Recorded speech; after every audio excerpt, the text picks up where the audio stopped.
Going live with or without you. God damn it! Hello, welcome back to another episode of. My name is Alec. Did I do it? I'm sorry. I'm fucking sorry. I had to poop. I had to poop real bad. No, I was fucking around as always. That's on you. God damn it! My name is Josh. My name is Alec. Boom, nailed it. It's the 20th of September. Do you remember? 21st. That's for tomorrow. Fuck! Today's 2DDBFFOTD, the fun fact of the day, the bee now the butthole. The butthole. Says that the average American lives no more than 18 miles away from their mother. We need to edit that out loud, legally speaking. Just so you know. Oy vey. This is not a good start. Today we're drinking Let's Be Homies. It's a hazy IPA from Stone Brewing. Oh, I'm gonna throw up. Brewed with honey. Save the bees.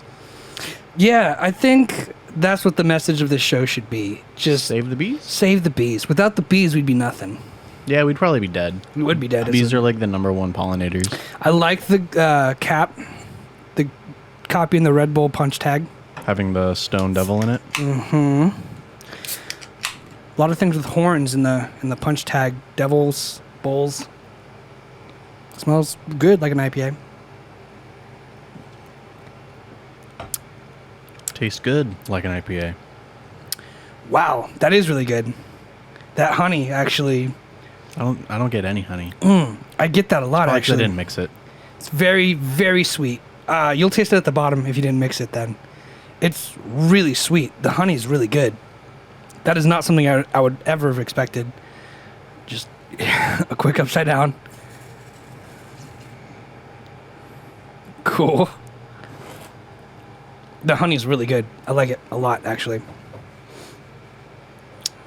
I really like that. Very unique. You know, I had a teacher in high school who said nothing can be very unique because unique is one of a kind already. I've always disagreed with that because if it could be unique and it's one of a kind, then it could be very unique because it's already unlike anything else. I would say something based on those parameters. If something is very unique, it doesn't exist. If unique is already one of a kind, and then something that's like extra unique, like a unicorn kind of thing, it's like almost on a mythical level. Yeah, I could see that. Just based on the parameters that are set with that.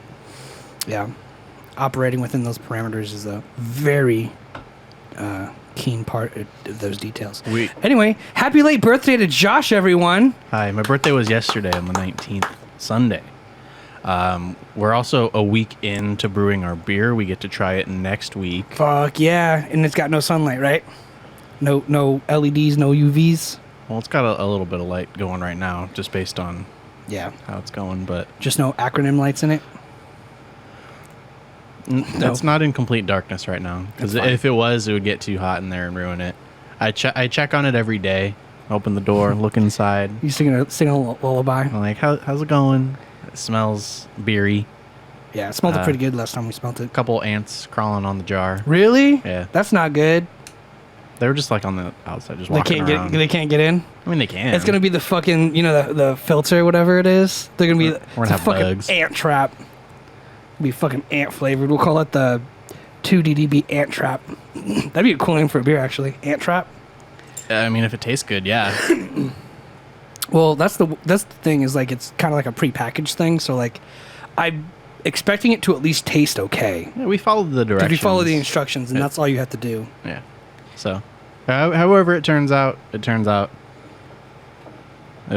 definitely an experience. Yeah. First time brewing a beer. It's gonna be a lot of fun, actually. The first times of a lot of things never go well.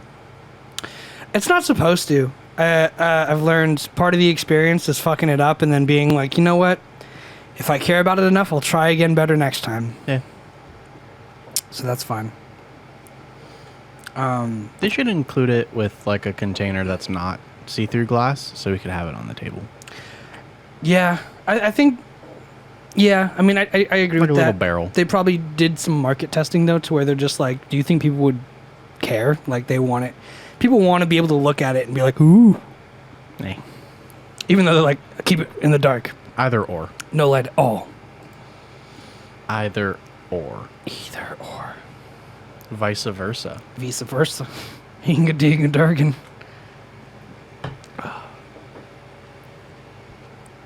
So yeah, I'm now 25. Gonna have a quarter life crisis. Probably gonna buy a boat.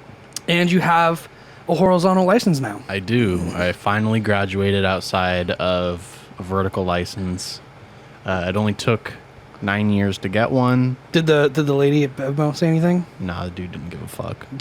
He's like, it's about fucking time, dude. It was someone that never really IDs us in the first place. Yeah. So it was kind of just like a formality. Yeah. So he didn't care at all. Well, next time she sees this, she's gonna flip her shit. I'm sure. And I'll be like, I've been waiting 4 years for this. That and the manager is gonna be like, no way, you did it. But now in 2 years, I'll be able to fly domestically without a passport. Because it's a real ID. I can't believe that you need that. Wait, if you have a license, if I have a California license, can I still fly domestically without a passport?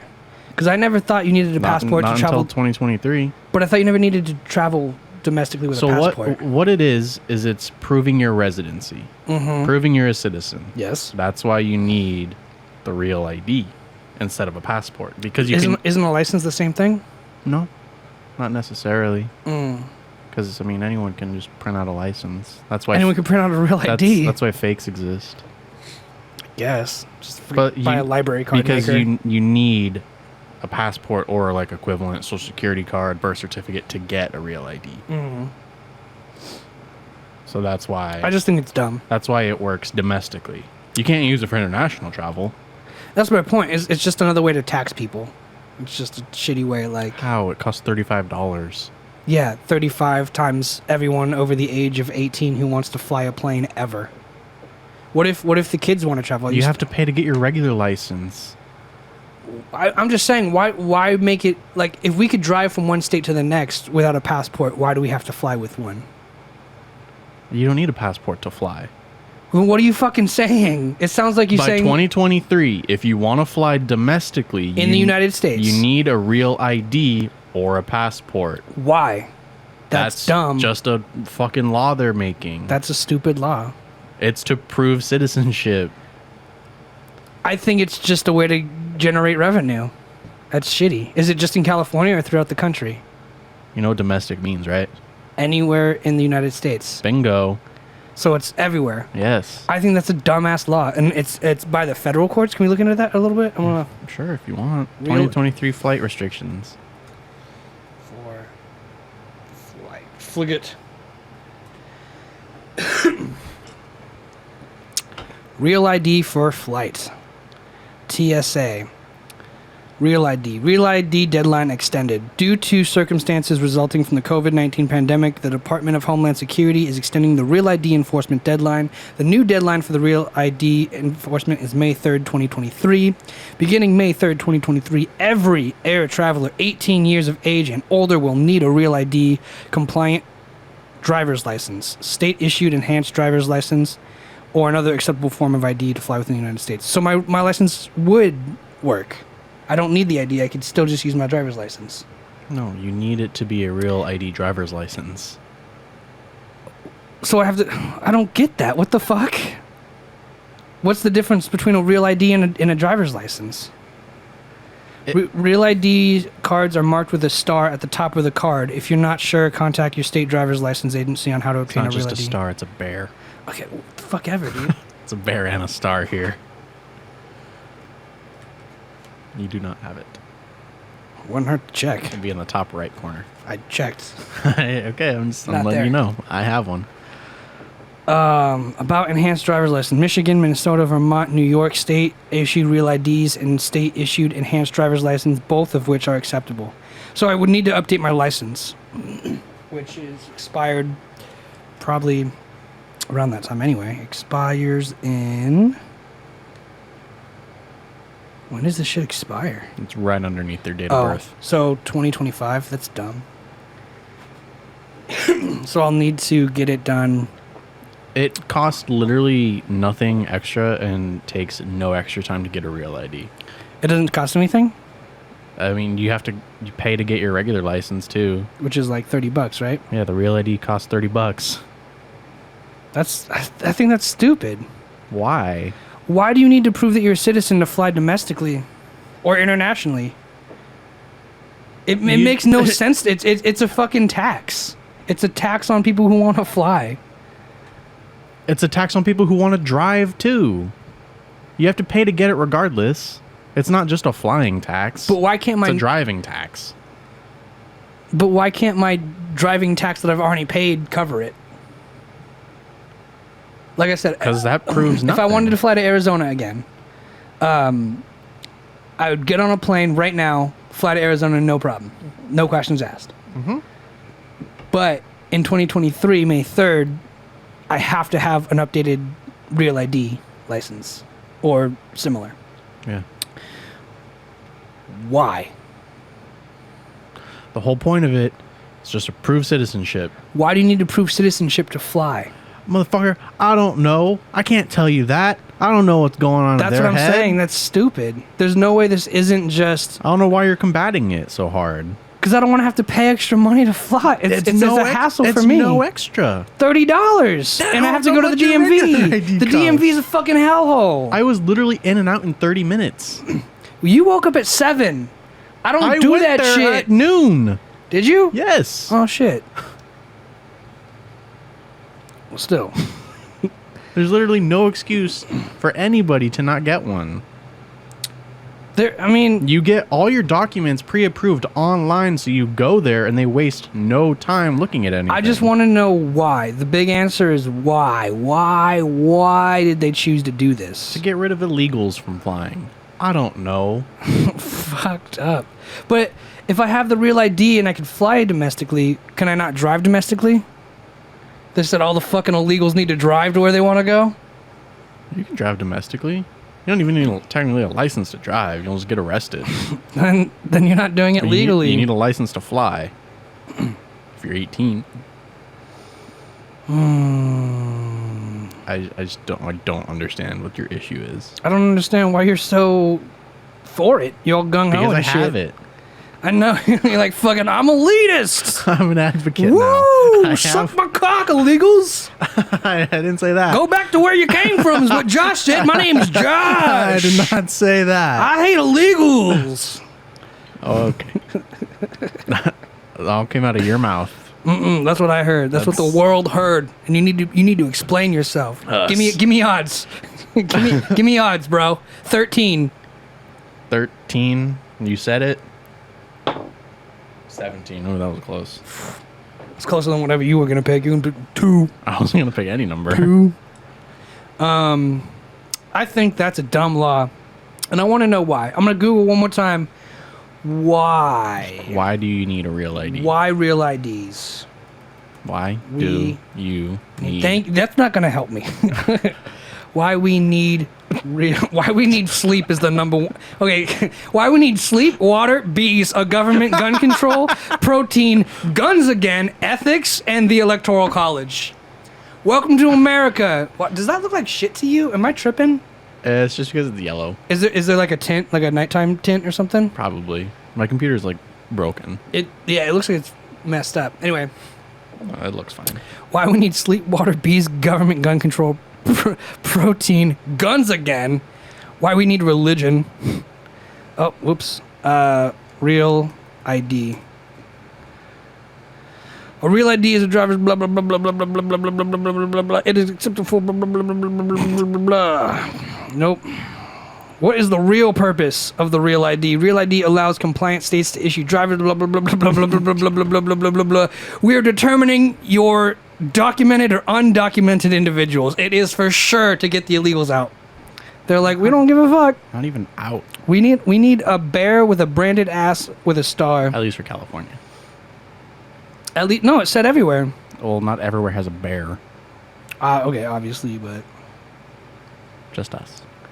Why are they doing this? Why? Why?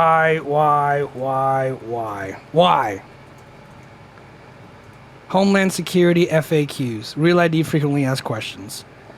What does the legislation do? I mean, if you have a passport, you can just use that.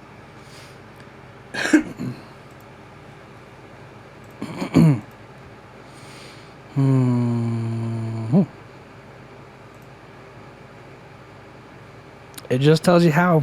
Doesn't tell you Well, why. it was based on a law. So if you find what law, That's a good starting point. yeah, no, got to work backwards from there. What law? What law school is Kim Kardashian? What law made slaves property? What law schools accept the GRA? What law schools can I get into? What law school should I go to? What law degrees are there? Oh, this is dumb. What law denotes? Requires real ID. That's a good one. Requires you to pay taxes. The law established certain national security requirements for the state-issued documents beginning May 3rd. So click the link. Oh my god, oh my god, oh my god! It's a license or ID that is compliant with Real ID Act. nailing this. That doesn't answer why. It's just the law. So Google why. I read it in a book. Let's take this one step at a time, fucking Speedy Gonzalez. A law passed by Congress in 2005 following 9/11 sought to create standardized driver's licenses in all states. The law established certain national security requirements for these states' issued documents. So this is a fucking, 11-year-old law? An act to establish and rapidly implement regulations for state driver's license and identification years. document security standards. Founded 4 years after 9/11. It's the 20th anniversary. Its purpose is to prevent terrorists from abusing the asylum laws of the United States, to unify terrorism-related grounds for inadmissibility and removal. Well, they are nailing it 20 years later. Finally getting around to it. So that's why you need a real ID, dickhead. You're a terrorist if you don't get one. Can't argue with that, bitch. What you gonna say? I'm not a terrorist and not get one. No, I'm a terrorist. There you go. Now you're on a watch list. I've been on a watch list, bro. You don't know that.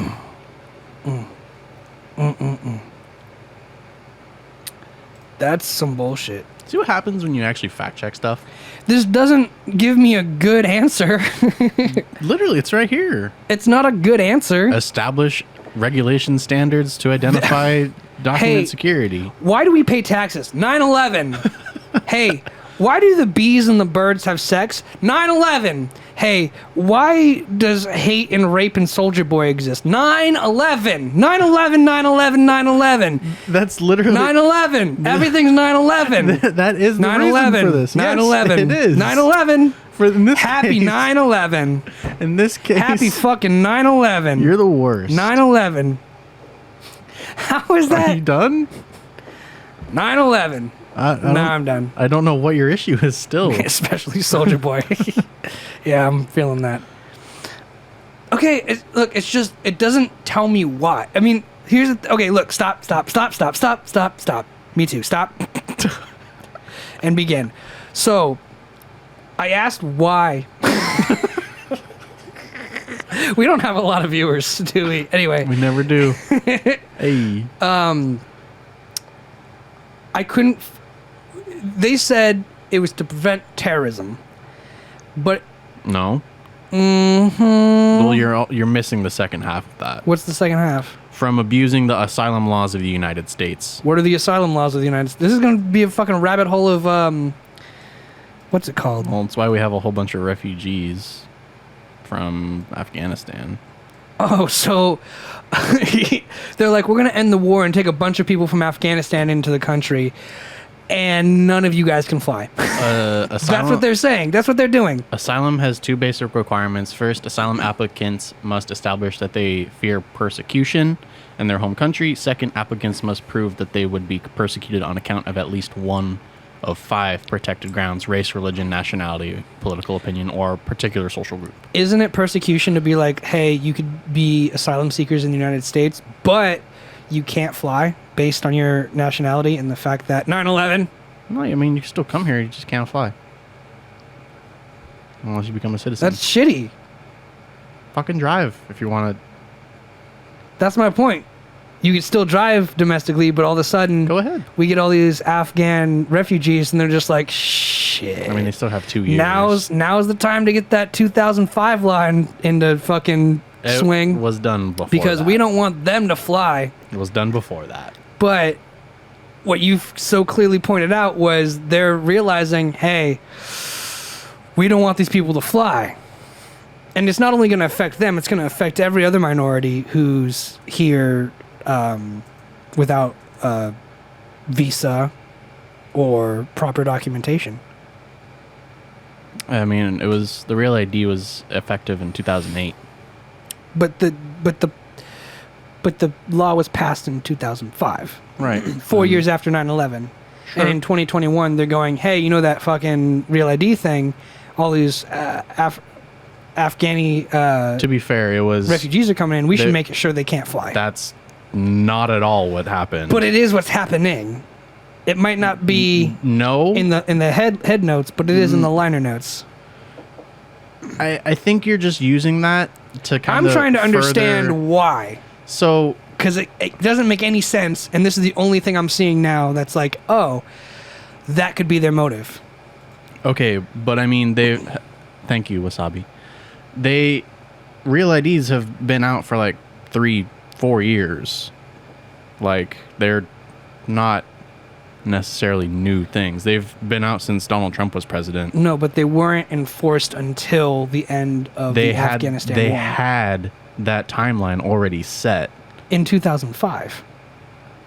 No, the requirement for 2023, that was set like 5-6 years ago. Why are we just When- hearing about this now? Because it's getting closer. Obviously, it's going to be pushed more because nobody fucking has it. I think that's dumb, and the timing makes it look pretty sus. I guess if you want to look at it like that, sure, you can. I'm looking at it the way it is. I'm not looking for a hidden meaning. I'm looking at what's in front of me. Okay, so yeah, I mean, we did our research and then we found that... It looks pretty racist. Sure, it doesn't matter what it looks like. It's matter about... Doesn't it? It's about the timeline. Yeah, it happened in 2005 when everybody was afraid of anyone brown. That was like a genuine fear we had in the United States. I'm not proud of it. Mm-hmm. Personally, I wasn't because I was a child. And I guess it's also to highlight asylum laws, which are pretty fucking broken. I want to look up some asylum laws. Then we can get back to whatever else I had written down and why I was late for the show. Oops. Asylum. I can't even spell asylum. There it is. Boom. Laws. I'm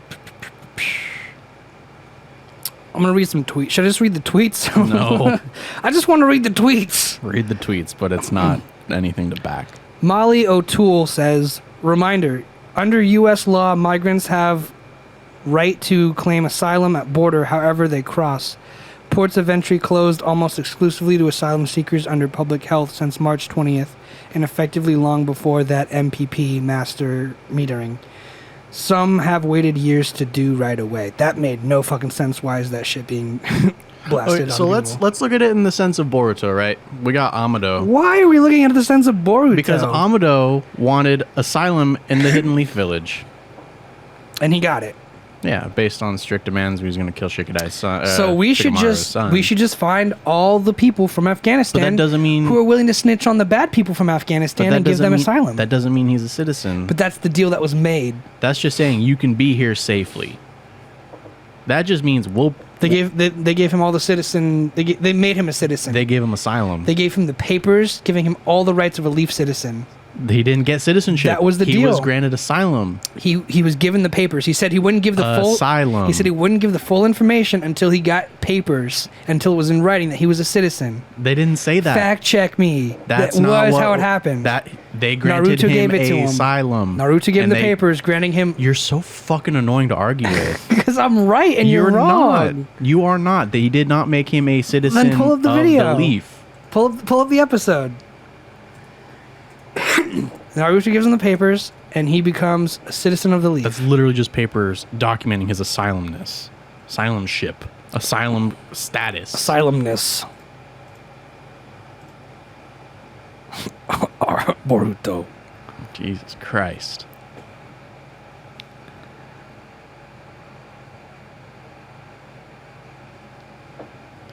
Anyway. Asylum. All I'm trying to say is it seems like a really shitty thing to do at a really shitty time. I mean, it's not like that was planned. It's still based around 9/11, so I think it. I don't see how you don't see what I'm seeing. I do. I'm just not going full conspiracy theory on it. I'm not going conspiracy theory either. I'm going for why. I'm only asking why. And you've got the why so many different times. It's not a. It doesn't go in 9/11. You can't just say 9/11 is the reason for everything. Why do we go to war? 9/11. Why do we need real IDs? 9/11. Who would have thought that someone crashing a plane into a tower would be like, oh, dude, you know what we need? New ID cards. God, they didn't just say 9/11. They gave you other points too. You're just hyper fixating on one thing. 9/11 because we don't want them to be terrorists again. We don't want people abusing current systems in place in fear of them using them to their terroristic ideals if they Provoked so by happen 9/11. to be. Yes. So they said anyone seeking asylum from Afghanistan right now, those thousands of people who could or could not get out, Not just from literally anywhere. are flying here and then being told they can't fly anywhere else. They're They have 2 getting years. dropped off somewhere They have 2 years. to get citizenship. Do you know how long that takes to get citizenship? They can drive. They can go literally They anywhere better else. cut a deal like Amado. They can drive. Just buy a car. Yeah, go ahead. They like Toyotas. I don't know why this is like. In my head, it just seems wrong. That's it. We don't have to. We don't have to drag this out. But $35, easy. You get a bear on your ID. ooh, and a star and a gold badge for being American. Yeah, Congratulations, you did it. you verified your birth documents. You literally get a gold star for fucking cooperating with the rules of the government. I hate this. Do you want a gold star or a Hershey bar? We will give you whatever you want. You get the Hershey bar if you don't get the real ID. Oh man. Why is the trash man just now coming? Dude, I know we've changed the time of the show a bunch to avoid gardeners and trash men, and they just changed their schedule with us. So, like, fuck this asylum shit. I'm over it. Bees. Bees. Sorry for making you pull your hair out. Happy birthday. Thanks, man. What are we gonna do for yours? I don't know yet. It got me thinking though, like maybe it would be fun to like do like a beach bonfire or something, or like barbecue at the beach, and Yeah, we gotta do that early. yeah, to get there. Yeah. But I work on my birthday, so we'd have to look at all my things I have planned. Yom Kippur.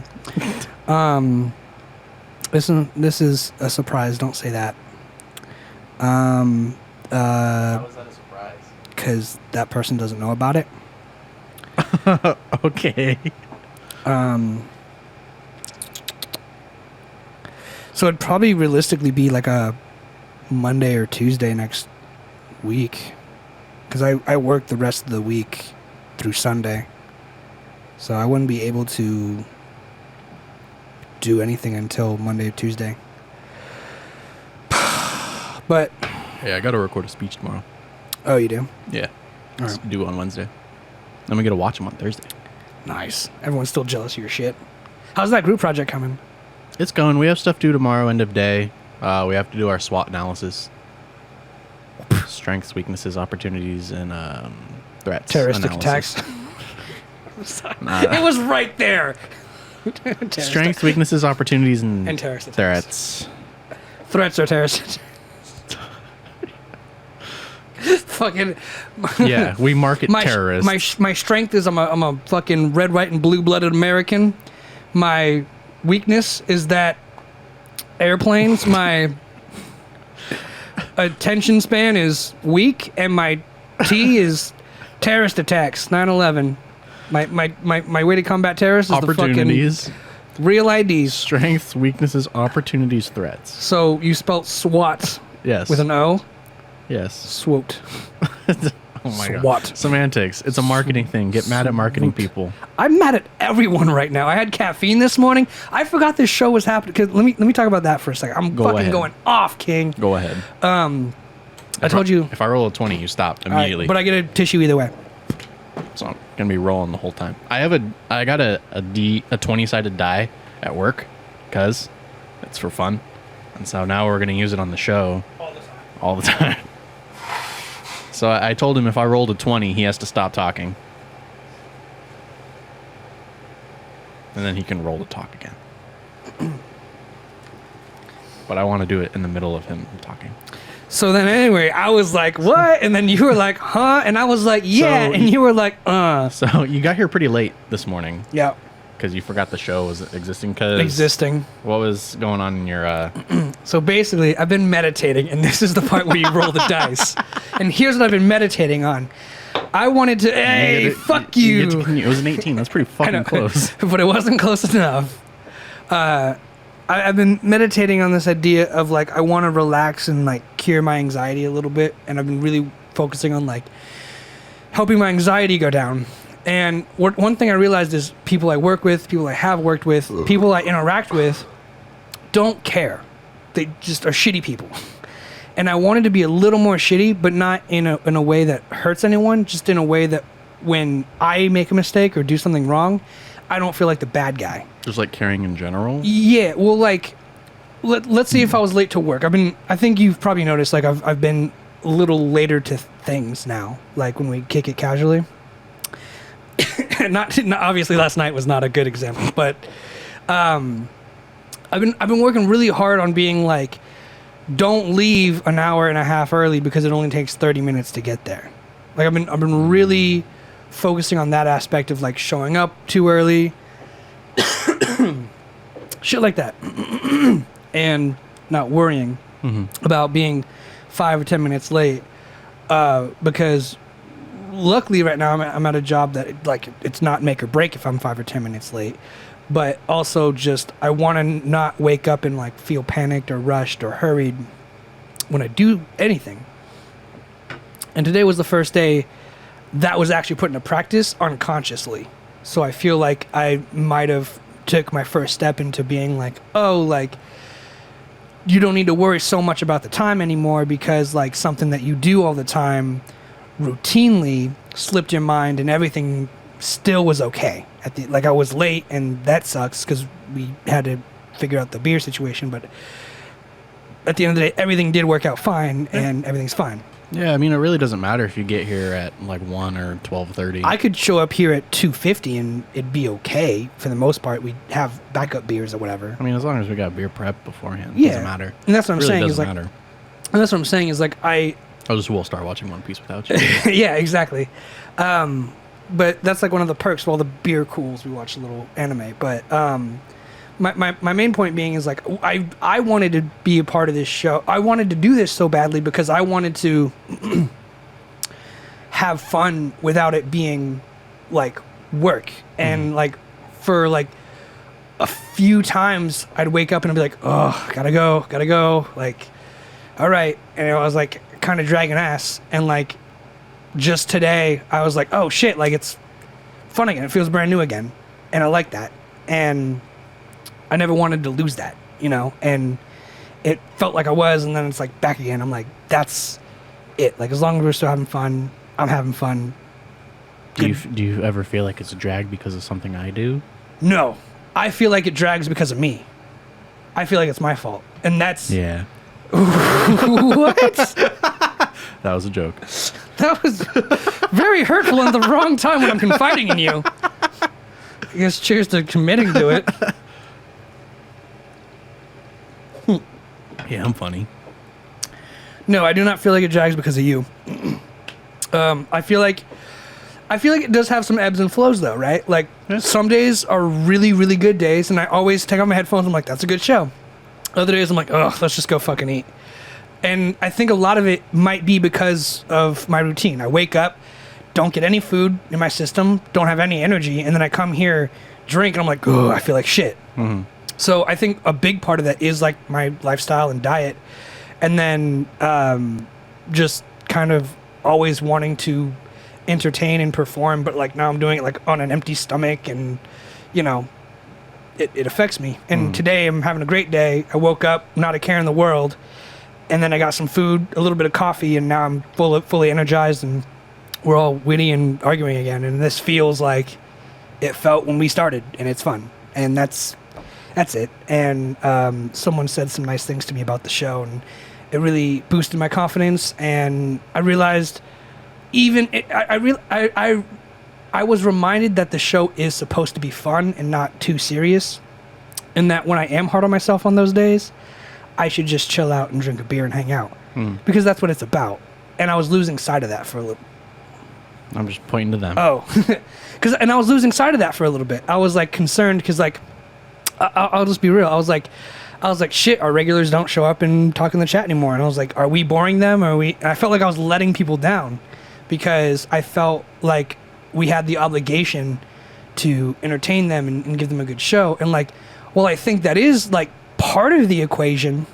It can't be the factor of the equation. Do you know what I'm saying? I mean, life happens. Not everyone can be here all the time. Yeah, and I know. But that's what I'm saying is like, it eluded me for a little bit. I'm back now. I'm fucking happy and shit again. Obviously, it was like remembering I had like no money like a month ago.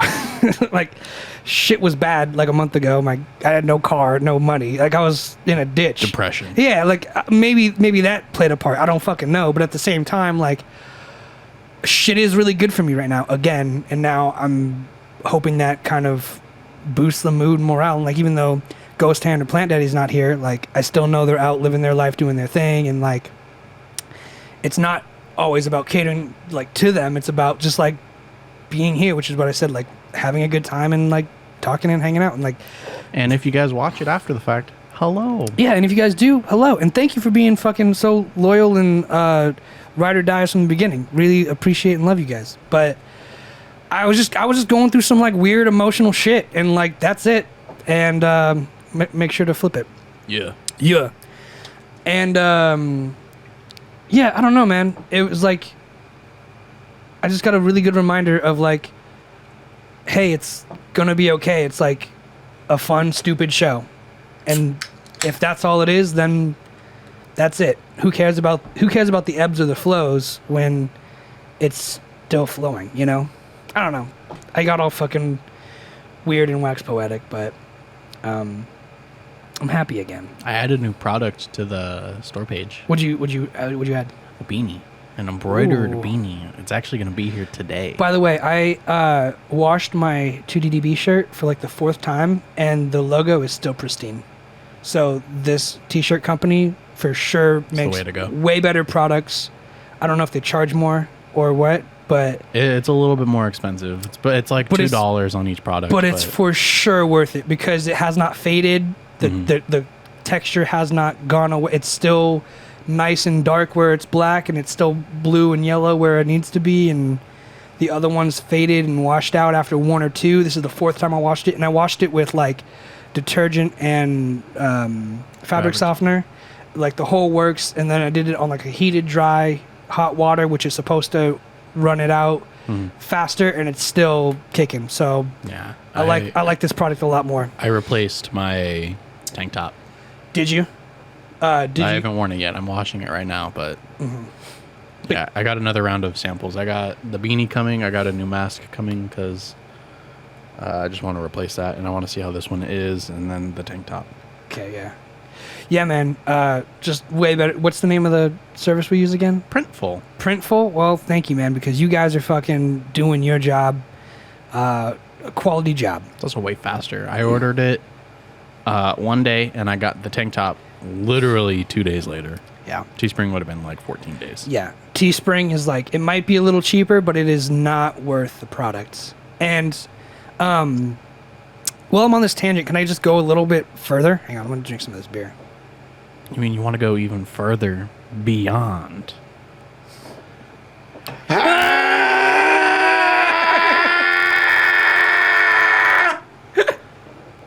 Yeah, go ahead. Again, I love that we were just like, click. 3, 2, 1, go. As you guys know, He passed out after that. did he really? Yeah. Way to commit. I have dreams and shit I have like weird dreams. I've been having weird dreams lately. Like 2 days ago, I had a dream that I was in a Russian gulag and I was a prisoner Okay. and I was being tortured. Like modern day Russian gulag or like old? I was being dragged behind a go-kart, like really fast. So like 2005. Yeah, so like pretty recent. Like 9/11. 9/11. But whatever the reason for that dream was, I had another really good dream. And I have dreams lately where it's like they say something and it like sticks with me and I wake up. And I wanted to say, while we're on the topic, while we're on the topic of that, the last thing that was said in my dream that made a lot of sense to me was kind of like how I always say, like, spend a little more money, get a better product. Yeah. Like, it took me time to learn that, but I'm learning it. And in my dream, this lady told me something made from a bunch of tiny little pieces is good. Something made from a bunch of really good little pieces is better. Legos. Well, okay, yeah, I guess. But it was a really kind of neat way of saying that. Like, I was thinking like McDonald's, right? I think I was dreaming about like working at McDonald's again, and I was like, all these employees are shit, like, and we get a bunch of customer complaints. So we fired everyone, hired people who were happier or better, and we paid them more. And the lady was like, yeah, because we're paying people more, they're more ready to do their job and like they're friendly. So it's like we spend a little more money on a better product, i.e. in this case, like McDonald's workers, but we spend a little bit more money to get a better product all around, and that is what you want. Like, that's the intended goal. Because you could cut corners and you can make money, or you could spend a little more money and make a better product. You know, like, I've never really had bad service at In-N-Out. I've never been like, that person was rude at In-N-Out. Like, I think once they fucked up my drink, and another time the cheese wasn't melted on my animal fries. We blasted them for that. But it's not enough to like really like be like, I'm never coming back here. Right. At McDonald's or like Jack in the Box, you'll go there like 1 out of 4 times and be like, that dude was a bitch. Burger King. Yeah. Like, what you go somewhere and you be like, dude, that person was a piece of shit. Whereas like, if you go to Chick-fil-A, every time is like always quality, respectful human beings. And I'm realizing, because like, they love God, but regardless, like, yeah, Wendy's sucks ass. yeah, I think Food is good. People don't give a fuck. not a single fuck flying Comes in that out place. way too quick. Questionable. But the point being is, like, the Chick-fil-A's and In-N-Outs of the world are out there spending a little bit more money. I think most In-N-Out employees make more than me, like, hourly. Like, I'm sure the managers do. You know, In-N-Out managers start out at 100,000 a year, right? Yeah. That's insane. But like, if I made that kind of money in college, like right now, I'd be like proud as fuck, and I'd take my job serious, you know? Yeah. So I can only imagine like how long it took them to figure out, like, hey, the work you do is great. We have a ton of money, and we just want to make good food for everyone. Like, Yeah, they were paying like $15 an hour when the minimum was like 10, 12. yeah, and it's up to like 18 now. Yeah. I think starting is 18, which blows my mind. But it's one of those things of them being like, you know what, like, we just want to run a good business. Like, Costco's another good example. Costco's another great example. Talk about that. I gotta blow my nose again. Costco is, it's really hard to get a job at Costco. You really got to have connections, but they pay their employees very well, and I've never like experienced a bad interaction at a Costco, whether it be in line at checkout or like, I've never seen anybody yelling in a Costco. Whereas like at Target, people yell all the fucking time. I remember the first time, like, if I had the choice between Vons and Ralph's, I would always choose Ralph's. Why? Because they always have more checkout lines open. And everyone I talked to would be like, yeah, but their food's more expensive. And I was like, but I'm in and out faster. And it's like good quality. Like, And even then, it's more expensive by like 10 yeah, cents. it's like 10 or 20 cents. It's a negligible difference. Yeah, it really is. And but then everyone's like, oh, well, you know, if you have a shopping cart full of stuff and it's 10 cents, it's like $50. I'm like, okay, well, like, I'm one dude. yeah. I'm not buying a full cart worth I'm of not shit. buying for a family of 4. Chill. Right. But it's like, it's funny because people will be like, well, you should save 10 cents on every product like I do. And it's like, I'd rather just get in and out. Then get the weekly ad and buy shit off of that. Yeah, or coupons. Those are still a thing. That too. But don't do coupon fraud. We watch you. But I remember going to Vaughn's and like sitting in that line for like 30 minutes before getting like my little hand cart or whatever. Basket. Thank you. I knew it started with a B. On the track and getting out of there. And then I went to a Ralph's one day, same amount. All the checkout lines were open and I was like, this is great, in and out. And I remember going to Costco one time with my parents a long time ago. We had like a cart, like 2 carts full of shit. Like it was so much stuff. And we were like in line for like 5 minutes, which is not a bad wait time at Costco. Mm-hmm. And then we were checked out and paid in like 2. So They're quick. they're very fast. 2 full shopping carts. They do the bags And they're talking to you at the same time. and they're very friendly. And that's what I'm saying is like, that's why I'd rather go to Ralph's now because I'm like, it's just a better experience. It's just like going to your favorite bar or club or whatever. You mean you don't want to go to grocery outlet bargain market? I actually do sometimes still, but that's, I feel like everyone there hates their life. yeah, they for sure do. Or like Winco. Yeah, but that's the point. Those people are like massive in the industry of like, those guys are just mass producers. Like Walmart. yeah, so those guys are just like, quit. We don't give a fuck. Like, Yeah. the amount of money they're like, we pay you more than it costs us to make products. Like when we were working at Pizza Rev, and they're like, yeah, 60% is going to labor. I'm like, you guys are fucking up. They put out an email, Pizza Rev, recently saying they're opening up 3 new stores. But like, Who gave them the loan? they're Operating in good faith. They're occupying buildings that they already were in. We're taking it back. So they're reopening their Studio City store, I believe. Didn't a car crash into that one? They crashed into the FedEx next to it, and it kind of impacted the building. Okay, but still. There was no structural damage. Okay. I went there that morning to check it out. It was pretty intense. It was pretty cool. I believe so. Studio City, Glendale, and one other store in fucking nowhere. But they're coming back. Sounds like 3 shitty places to start up a place. Yeah, they're coming back. Good for them. They got that going for them. Still waiting on their downfall. Yeah, look, whatever, dude. Like, here's the thing. They're probably gonna be okay. Like, Sure. it's. I don't want to say. I loved their pizza. I liked it. I liked their pizza, the salad. I like that everyone had the Coca-Cola Freestyle machine. Fucking primo. But nobody owns them. No, nobody does. They're all rented. It was designed by the guy who made Ferrari, by the way. I like saying that little tidbit. Anyway, yeah, dude. Like, I don't want to say it's easy to run a business, but It's easy to run a business. it is just numbers at the end of the day, you know. Mm-hmm. So I can understand if someone in corporate is like, look, this is the budget, don't go over it and we'll make money. Like, it really could be that easy, especially with a team of enough people. Like, you can see how easy it is to run a business, right? You just need good people who are driven or know what the fuck they're doing. Mm-hmm. And that's it. And, like, that website can't be too hard to make or manage. Like, it's probably, like, if you know, it's all just fucking spreadsheets, you know?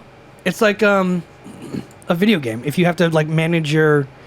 Think of it like Smite. Like, you have to manage your gold properly, you know what I'm saying? But, like, honestly, like, it is just an economy, right? Like, Yeah. make more money than the other guy and spend your money a little more wisely than the other guy, and you will probably win. That being said, it can't be too hard to, like, stay afloat so long as you just pay your taxes, follow the rules, and, like, I guess have a good mission statement. But at least give a shit. But at least give a shit. And that's what I'm saying is, like, Vaughn's doesn't give a shit. But, like, the corporate people do, right? But they hire people below them that don't give a shit. I go to Ralph's, I go to Costco, and you can tell everyone from the top down probably gives a shit because the effort they put in. And that's what I'm saying. It's like something made from a bunch of tiny little pieces is good. Like, you can operate a Ralph's even with shitty little people at the bottom, maybe even some shitty little people at the top. But if there's good people and at the top and bottom, then something made from a bunch of really good little pieces is even better. You know what I'm saying? And that's where that is coming from. And that came from my dream. I pulled up the email from my trash from Pizza Rev. From the trash. From saying, are you ready to make some dough? Now hiring. Fuckers. Come make some dough. Crew members start at 16 plus. Tips. Free meals. Employee referral bonus. Opportunities for advancement. That's a joke. That's a fucking lie. Flexible schedules. Medical, dental, and vision plans for eligible employees. You need to work 85 hours or above. Yeah. Which they won't give you. No. Stores opening in Glendale, Studio City, and Placentia. Anyway, isn't that so shitty that they're like advertising that, knowing they're like, we'll give you health and dental, but we'll never schedule you that many hours unless you're store manager. Yeah. Unless you're the GM, you're not getting that shit. Yeah. They changed their headquarters. It's now in Glendale, not Westlake. Well, good. They probably couldn't afford that Westlake shit anymore. Well, it's because the TO store didn't exist anymore. Was that the... Rest in peace. Well, the one at the mall was supposed to be only for attracting investors, right? They'd take all the investors there and be like, look at how nice it is. Look at the area. And it was like, no customers ever. Yeah. I mean, I worked there for a year. Wasn't it like they made $300 a day?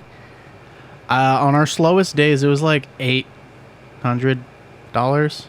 That's so sad. Yeah. That's so sad. There'd be days where that wouldn't even pay workers. No. But it's a good thing that workers aren't paid out of what the store makes. What are they paid out of? Company's pocket. Well, doesn't the company... Investor money. Oh. So that's why they needed investors. Like, we need to pay these fucking people. Yeah. Loans and debt and whatnot. That's so crazy. Could you imagine being an investor thinking you're going to get it and then all of a sudden, like, crashes and you're like, okay. They'll franchise, it'll break off, and then Corona hit. And you're like, I wonder how many people lost their ass on Pizza Rev. Quite a bit. I'm sure a lot of people had to lose their ass on Pizza Rev. There's still some franchises that are kicking. Yeah. Oscar worked at one. Sure, yeah. For a while. But that's what I'm saying is like some of the franchises, of course, made it because someone knew how to play the game. Yeah. But other that's people... not corporate running it. But the place of corporate fucking dropped the ball, man. Yeah, they did. And that's what I'm saying is like Pizza Rev lost a lot of people a lot of money. Quickly, too. Especially because when you looked into how much it costs, how much liquid you need to franchise it, didn't you need like $500,000? $1 million. $5 million? $1 million. Oh, $1 million? So people, $1 million and you can open up a store. So people franchised that shit, paying them $1 million, and then a lot of the stores didn't recoup. A lot of people put $1 million into something and lost it. They were going to expand it to Mexico. They did. Happened. They did at one point, and then they all fucking closed. Within a couple months. Because nobody wants fucking pizza in Mexico. No, that's not what you go to Mexico for. Yeah. You go to Mexico for hookers and cocaine. And that's the thing, right? Like I've worked with people too who get their vision way too big, way too soon, and they're like, you know what we need, bro? Those we need fucking artists. We need, yeah, you get it. We need to expand. And I'm like, well, how about we just focus on this real quick? And they're like, no, you know what we need? We need to be international. And I was like, how about we just hang up some black? Yeah. How about we just make it domestic first? Just learning that's all. Get one place in every state in the United States and then worry about going outside the country. Like, how about you really cement yourself? Move 2 towns over. Yeah. How about you grow slowly instead of just popping up somewhere else? Like, test the market. Really, dude. And like you got to appreciate that. No, fuck that vision. But like, you know what I'm saying? Like, I understand the idea of wanting to be international, but like if you go from Ventura County to Mexico City overnight, you're probably missing the bigger picture. Yeah. You're probably looking at that title. You're probably looking at that accolade or that achievement just to have it under your belt. And that's not how to run a company. I mean, with all this being said, I'd still... if I ever find myself in Glendale, or... I mean, Studio City's closer, but like... I'd eat the pizza again. Fuck that store. Like, I have like bad blood with that store. Mm-hmm. But like, if I ever find myself in Glendale, and I'm hungry, Pizza time. I'll stop by. That makes sense. I mean, I don't really hold a grudge. I mean, I don't. Just with one place. Yeah, I get that. But, yeah, man, they need to hire better people and give people their promotions when they're promised, because Yeah. I learned a very valuable lesson. My manager actually not too long ago was telling me to tell people what to do, and I was like, I have no authority over these people. And they were like, well, you could tell them what to do. And I was like, look, I've been in this position before, and I learned it for the final time at Pizza Rev. I was like, unless you give me the pay and the title, I will not do something that is not my job.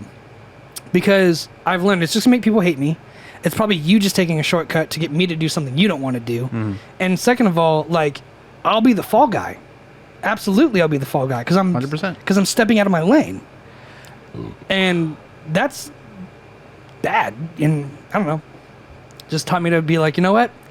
Pay me this and give me this authority, and I'll use it. But until you do, I'm not going to do that. What I always fell for, we want to train you before giving it to you. Like at Panda Express, they're like, if you want more money, we'll give you more money, but you have to like know how to be the cook and the chef. And I was like, okay. So I learned some entrees, and I was like 3 or 4 months into it, and I was like, hey, I know how to cook everything now. Like, can I get more money? And they're like, no. Like, you're not done training. And I was like, bullshit, I know how to do everything. Like, what do you mean? And it was really just them being like, hey, yeah, the cook called out. You need to cook today. Like, trying to siphon more out of you than you were worth, which is shitty. I mean, I understand someone needs to step up, but in that case, the manager should have stepped up or down if they think it's below their position. Like, that's the job of the manager, right? Like, Yeah, to fill it. yeah, if the cook doesn't call in, if the cook calls out, it's not someone's job below them, it's someone's job above them to fill in. And they kept doing a step up kind of thing instead of the manager, because the managers had something more important to do on the computer. But it's like, at the end of the day, like, tough shit. Like, How many emails are you going to read over and over? yeah, and that's the thing is, like, I've seen so many managers sit on the computer for 3 or 4 hours a day and then cook a few entrees for the cook's break and be like, oh my God, I have to do everything. I'm like, bitch, like, what the fuck? Like, you realize this guy's cooking here 7.5 hours a day. You fill in for 30 minutes for his paid lunch break, and all of a sudden you throw a tantrum. Your lunches are paid? Huh? Your lunches were paid? We get 2 15-minute breaks that were. The 30-minute break isn't. Oh, okay. That's why I said 7.5 hours. Yeah. But yeah, like, I don't know, dude. It was just some bullshit. And like, I really learned to be like, hey, can you do this? And I'll be like, no. Like, at some point, you really have to be like, no. Yeah. When I took my security job, I knew. I'm so sorry. I don't know what's going on with my nose today. It's all. I'm happy because it's more not like snotty, but you it's can like breathe. I can breathe, but it's all like boogery. You can brief. Yeah, when I took my security job, I knew that I'd be losing a lot of like responsibilities, and I was totally okay with that. You hit my fucking tripod. Sorry. Okay, I won't get that close. Jesus Christ, you're not that pretty. So I knew I'd be doing a lot less, and mainly just standing around observing. And so like I actively like just look for things to do in the front. If the hand basket dispenser, like the fucking receptacle, runs out, I go and get more and bring them over there. Currently now? Yeah. Really? Even though it's not your job? Yeah, it's not my job. It's not my... I like to make sure the front of the store is clean. It's like there's fucking hand baskets ready. That's a great manager mentality. Yeah, right? because that's what I have. That's Yeah. the person I am. That's the person I've been trained, molded to be. Like, But you weren't given that position. No. That sucks. I go my above point. I go above and beyond. Which is great, but also like That's the person I've You- been you- whipped to be. you saw me try to go above and beyond with someone today, and when we got what we were expecting from them, they clearly didn't even go to par. You know what I'm saying? Someone fell short. Someone fucked something up. Today? I'll explain it later. Okay. But I too share that Oh, personality. Yeah. Okay. I was like, what Today? interactions do we have today? I too share that personality trait where I'm that guy who's like, I'll go above and beyond, fuck it, because that's who I was raised to be, who I was taught to be, and who I strive to be. And that's the thing is like, I'm still that person, but I'm learning to be like, no, I won't do that because it's not my job. And if I did that, it would get me in trouble. Because I've been in trouble. I've gotten in trouble. I've gotten fired, basically. I got fired. Anyway, long story short, if you're told to do something or asked to do something that is not in your job description, you don't have to do it. Don't do it. And they can't fire you for it. And that's what pisses them off, right? Because, like, some managers just relied on the totalitarianism, like just being rude, being like, you have to do it. It's in, and you know how many times people told me it's in your job description, it's in the contract, you have to do it. And then when I finally was like, show me the contract, they're like, oh, I gotta print it out. They start to back. I don't have it on me. It's like, then how do you fucking? I'll wait. How can you recite it right now? Like, if you know it's in there, you should be able to be like, paragraph 3, sentence 2. Like, if you really know that, contracts are like, it's 2 or 3 pages long for like where I was working. Like, I remember where it is. I just read a whole fucking sound manager guide for Levity. I could tell you that thing inside and out right now if you wanted me to. Recite it. Sure. It starts off with introduction. It gives you a table of contents, which is very handy. Don't need it for only... The introduction comes before the table of contents? Well, it says introduction, then table of contents. It's... Because I would assume it's table of contents, then introduction. It's table of contents, yes, but the first item is the introduction. On the table of contents. On the table of contents. There you go. So, the introduction tells me about how important my job is, how I am the first one to... I want a word for word. Okay. You said you could recite it. I'm asking you to recite it. Okay. I'm putting you on the spot because you said you could. Okay. It says, welcome to Levity Live. Thank you for being the sound engineer. And we want you to know being a sound engineer is not a job we take lightly. In fact, it is important role to the team. You are one of the first people who touch base and maintain relationships. 10 or higher, you pass. Pass what? Reciting it correctly. 10 or higher, I pass. 3, you fail. You're wrong.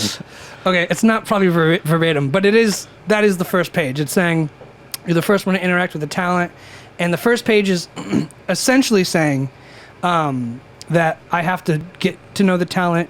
Anyone from an A-lister to a C-lister, I got to be friendly. I have to treat C-listers like... They're all A-list in my eyes. I have to treat C-listers like A-listers. I have to go above and beyond for anyone. It says do's and don'ts. Do go above and beyond. Don't freak out. Don't be a fanboy. Don't ask for autographs. Don't overstep your boundaries. I'm Bob Saget. Who? But they'd prefer... Never heard of him. They'd prefer that as to me being like, oh my God, I'm such a big fan. Can I get a picture? They're like, don't do... We will fucking fire you if you do that. Because it's unprofessional. And that's what the first page is. They're like, first page is get to know the talent, be respectful, be calm, be cool, be collective, do not freak out, and go above and beyond. If they ask for something, do to the best of your ability to cater to that, but do not be rude, because even the C-lister talents, they're our future. Like Nicoletti. They will eventually be our A-list talents. And if they know me by name, if they know us by name, if they know our club by name, if they enjoy the club, then we're going to have a good relationship. And it's all about, they say, maintaining the relationship. So, that's page 1. What'd you get, a text? A due date was changed for an assignment that hasn't been assigned yet. I hate when they do that. That's annoying. That's stupid. That means they're at home right now adjusting the fucking shit. There's no point. So, page 2 then go... Do you want me to really do this whole 7? You're fine. Okay. You already failed. We rolled a 3. Oh, yeah, I forgot the almighty die. Yeah. This D20 dictates the entire live. I thought I was going to hit that way higher. 19. I passed! Nah, bitch! You failed once. Anyway, the point being is, if someone asks me to do my job, I can tell them what I can do and what I can't do now because I've read that. I actually redid my, we call them the directives. It's basically like our commandments for asset protection. Yeah. So like I redid that training for quarter 4, and I couldn't fucking tell you what I read in that at all. 100%. I forgot. But like I know them. I know what I can and can't do, and that's all that matters. Precisely, and that's fine. But I can't tell you specifics. That's not because I'm not allowed to, because I don't remember. That's totally fine. I guess that's a good thing. That's totally fine though. But if anywhere in that packet it told you to reorganize the baskets, it didn't. No. You know what I'm saying? So like if someone came up to me and was like, go organize those baskets, I'd be like, go fuck yourself. And I was told to say that. I was told not to take commands. I was like, they're like, only listen to these two people. Anyone else, tell to shove it. They're like, we don't care. Like, you answer to two people and that's it. If anything, I tell people more what to do, because no one tells me to do anything, of course, unless they're asking for like help. Like if I'm at self-checkout and the person that's attending it doesn't know much about it, because I know everything now. How much is a dime worth? 15 cents. Couldn't help myself. I know. So like if someone's there and they don't like know how to handle like a certain guest interaction, like if there's no price tag, or like if someone's saying, oh, this cost this said it costs this on the shelf, and I'm there, I'm like, no, it's this much. No. I immediately whip out my phone and I look it up and I show them, and it's like, this is how much this cost, and they're like, okay. Dude, I can imagine people are initially combative, and then as you being the authority in that, being like, this is what it is, people probably submit pretty quick, because most times. Like I said, that's the key though, is like the one thing I learned, and the one thing truly, remember that teacher I told you about, like some people don't belong in this class because they get financial aid? Yeah. That same class, the political history or science or whatever, is the same class I learned this one important lesson. There is a difference between power and authority. Power is the ability to do something. Do you have the ability to kill somebody with your bare hands? Yeah. You do. If you wanted to, you can go out into the world and kill somebody with your bare hands. Do you have the authority to do that? Nope. No, it is illegal. Yep. And that is the difference. My boss could tell me to go do something, but if I don't have the authority to do it anymore, I tell them I won't do it, because it protects me, it protects them, it protects anyone involved, truthfully. If you stay in your lane and go, you know what, that's not my place, that's not my job, I'm paid to do this, not go tell people what to do serving, you know what I'm saying? Like, it's not my job to go talk to waiters or waitresses or bus boys and tell them what to clean up and pick up. Not my job. If someone leaves a mess, I ignore it. It's not my job. Yeah, I kind of micromanage the fuck out of the front. If it's super busy, because I only close now. So if it's like it's super busy at like 8:30 and there's only one check lane open and there's like 3 people at guest service, I go to whoever's running the front. And I'm like, hey, can we get someone else on here? Like, well, I could argue that it's a safety issue. If people are backed up in line, they'll get agitated. So you could still be doing your job to be like, look, we need to keep the line moving for fire hazards and safety and, customer cooperation. Like, that makes sense. I mean, yeah, that's a stance you could take. It makes sense to suggest something like that. I tell them to do it. Okay, well, I don't know. I don't know between that, but I'm like, you guys need to get someone up here. I feel like that could be justified. Like, hey, you guys should probably look into that. I mean, my boss does it. He's done it. I've heard him over the walkie before I joined his team. Like, hey, we need backup at the front. And so I'm just be like, guys, you need to get someone up here. The lines are too damn long. I get that. And that's not my job. I know it's not my job, but I can't. I'm just fucking standing there and I'm watching it happen. I'm bored as shit. And I know there's nothing I can fucking do to help. So like, except for that be a little more voice of reason. Letting them know is like, that's all I can do. Yeah. It's basically I have my hands tied behind my back and like I can't fucking do anything. I'm watching people get shot in front of me and I know there's nothing I can do. Yeah. Except yell or scream or say something. That's all I can do.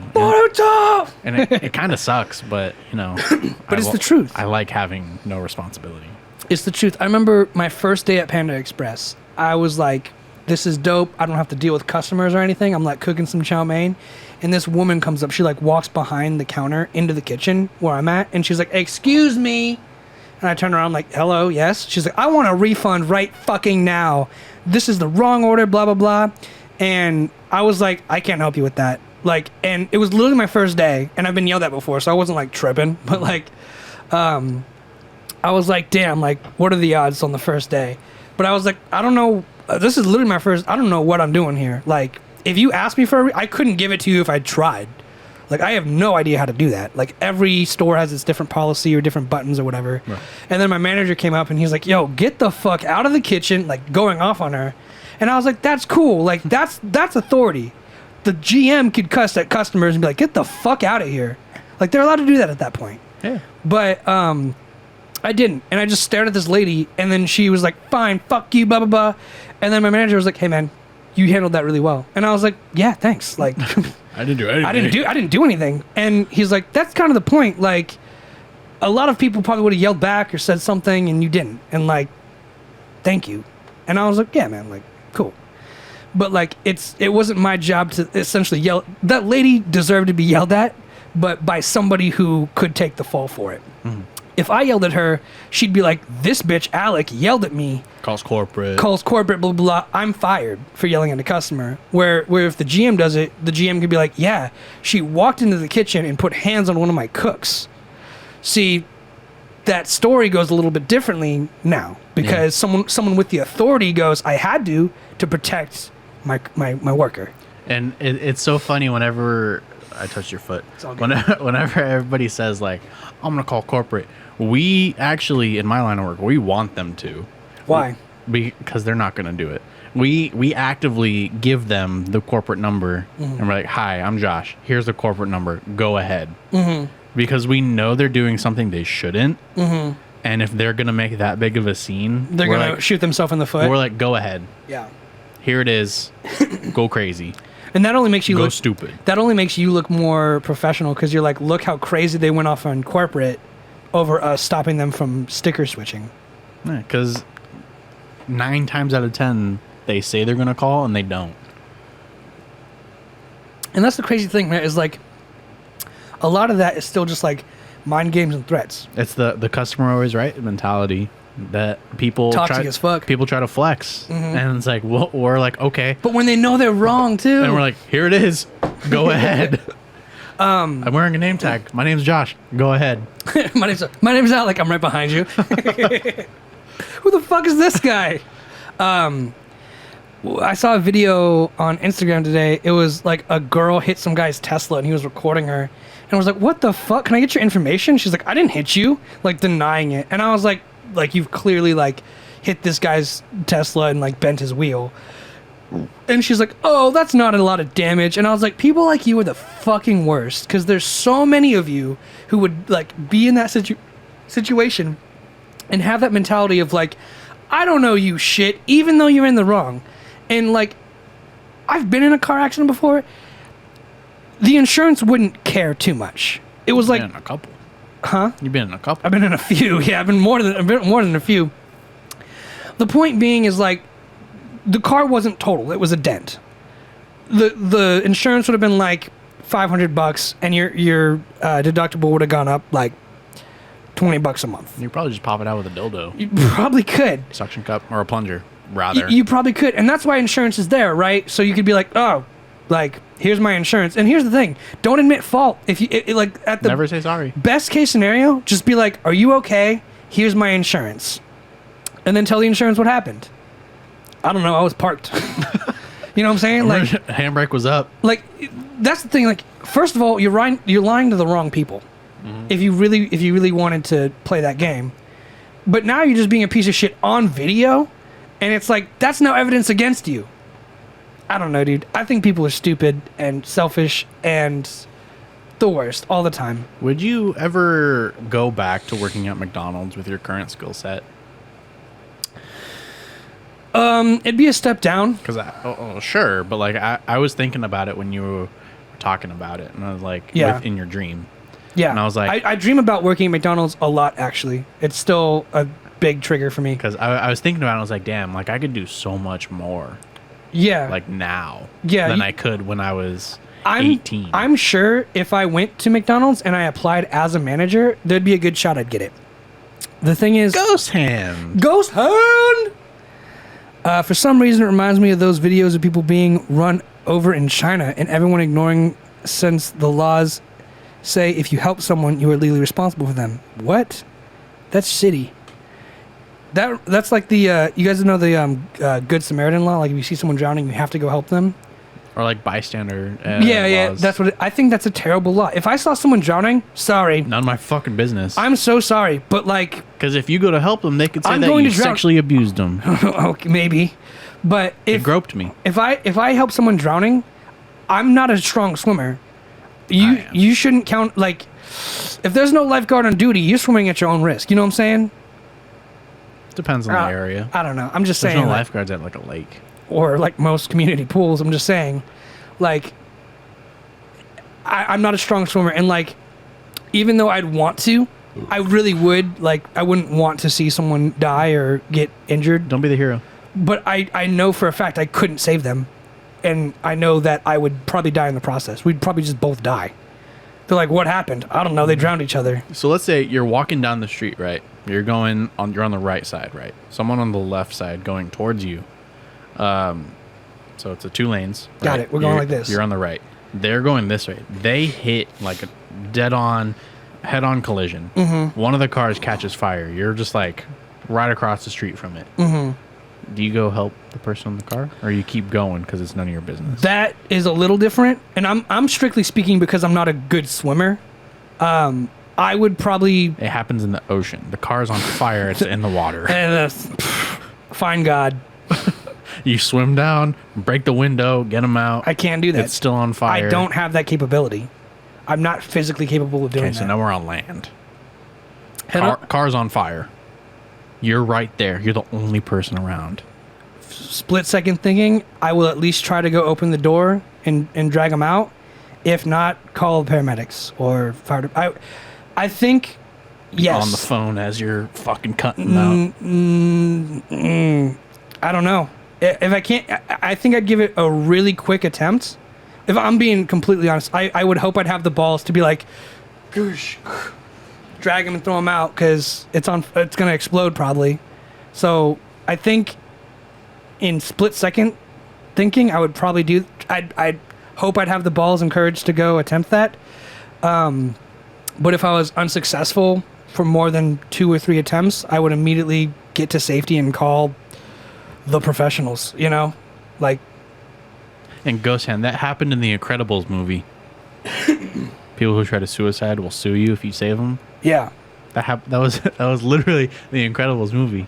Mm-hmm. The guy was jumping off the building. Mr. Incredible jumps through and saves him. Broke his neck, and he's a vegetable for life. Yeah. Yeah, and that's I probably wouldn't. I'd just like find the nearest corner and just start running. really. And if I'm the only person there, Mm-hmm.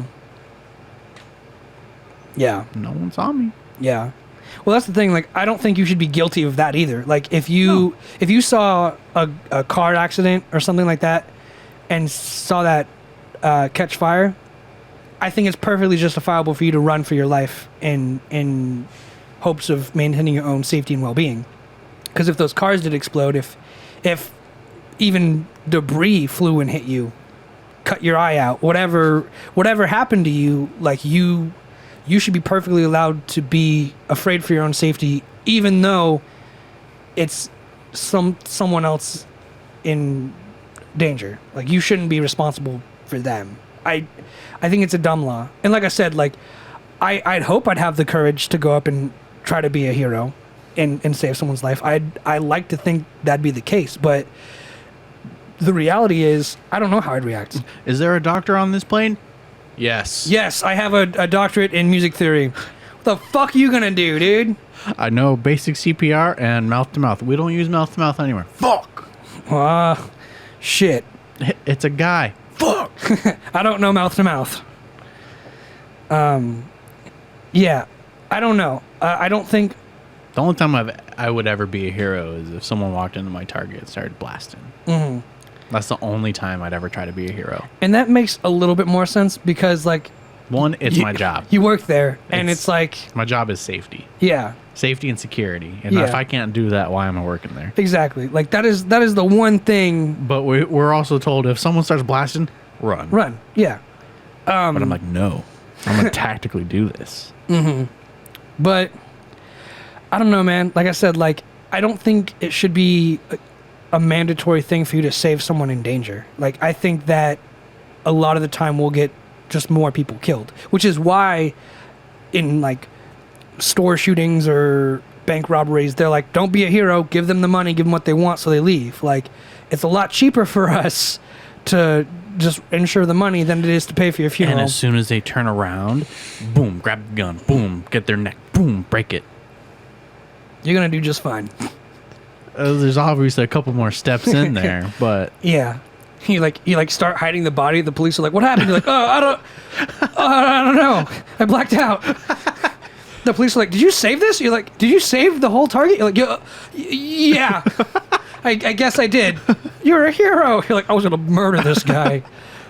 he's already cut out. You have him in 3 different suitcases. He's already in like butcher paper. Yeah. You're like, "I don't remember where I put the rest of the body. I'm so sorry." It's just It happened so quick. it just kind of kicked in.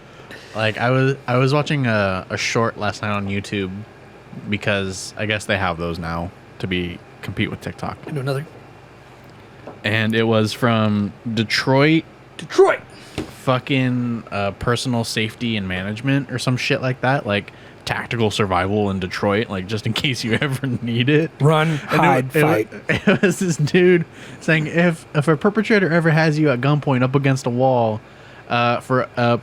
push off the wall for a turbo boost. For a specific kind of firearm. It was a striker firearm, so it didn't have a hammer. So whenever you pulled the trigger, the slide would go back and rack it. And he was like, as soon as they see me move, like they're gonna shoot. And so he So this prevents it from reloading unless they hit the first shot. He brought his arms up, and so like whenever he sees me move, he's gonna shoot. He brings his arms up, and the perpetrator fires. And then he does it again. He grabs the slide, so it can't shoot. Mm-hmm. It's like, that's fucking stupid. Like that's never that's terrible advice to give somebody. Everyone I've also never seen a striker firearm before. It's just a firing pin. Yeah. A revolver. Right, but I mean, no. Those are not strikers. Any handgun with a slide. But there was no hammer. They usually don't. 1911 does. All right. Well, I've never seen that before. It was something so weird. So he's like, I found it out. You get one shot. You do, but you got to make it count. That's crazy. It was just something I've never seen or heard before. Damn, dude. I don't know. Everyone I know who's ever been like mugged or like at gunpoint, they're always just like, take the L. Like, give them what they want. Give them the cash and then cancel the cards over the phone. Like, you know what's more important than a couple $100s out of your wallet? Your life. Banks even nowadays have the freeze option, so you just log in and just freeze the account. That's it. And like that's all you can do. And then like, hopefully they're stupid enough to go to an ATM and they get their picture taken. Like that's all there is to it. They should be able to handle it. That's a pretty crazy story, huh? Yeah, it is. What was he the executive of, Ghost Hand, to get cut up like that by a wife? Usually it's the other way around. You think so? Yeah. You know what's funny is husbands cutting up the wives. I think it's wives cutting up the husband. I've seen a lot of the murder documentaries and crime documentaries. Bitches like that shit. Yeah. A lot of women like to watch murder and crime documentaries, and I looked up on. My mom's actually been watching a lot of really horror stuff recently. Tell your dad to check his shit. Basically, I looked on Google, but a cursory search on Google said that there's a psychology behind it. The psychology behind it is that for women, it's like one of their biggest fears, like walk me to my car because I don't want to get kidnapped or. Oh, we had a scenario like that. Sure, but like just last night. Okay. Ooh, we get a fucking article. Yeah, buddy. Hell yeah. Was beheaded. Damn, before death? Yikes. You had to sit through that shit? They say, psychologically speaking, for women, it's a really big fear. Walking alone, being followed, stalked, raped, murdered. So for them, it's kind of like a way to face their fear. To be like, oh wow, women can like fight back in their own way.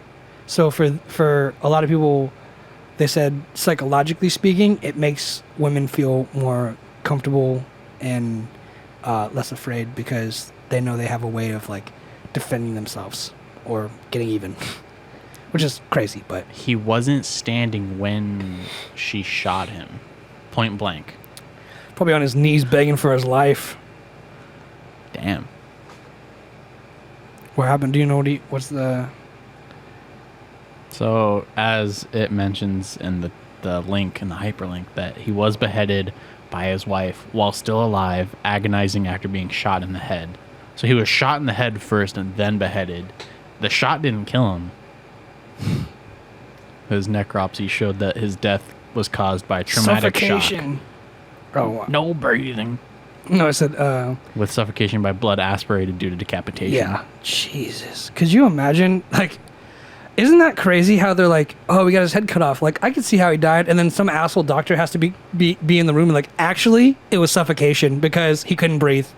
It's like, yeah, he got his head cut off. Like, but the main thing was the head. If anything, he'd be able to breathe better because that's just a straight, clear line to the tube hole. Mm-hmm. But the oxygen is not coming to the brain. I don't know how the doctors chalk it up in the books, but like, imagine being the asshole who like figures out the technicality, being like, actually, being beheaded is just suffocating.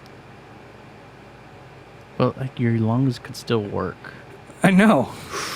Unless you poke a hole in the body, then the body sinks. It's just a whole ass tube that goes up. But that's my point. Like, imagine being the doctor who's like the asshole who's like, actually, this is what happened. Yeah, it happened on the night of May 19th. A 38 in pistol. 2012. A 380? .380, probably. After a fight that started because she found out that he had been cheating on her with a prostitute named Natalia. Of course the prostitute's named Natalia. Matsunga. Wasn't standing when she shot him. That's like execution style. Yeah, dude. Get on your fucking knees. That's mercenary status. So he should have done Point this. blank from left to right, downward, from front to back. So it was, yeah, it missed probably a big portion of the brain.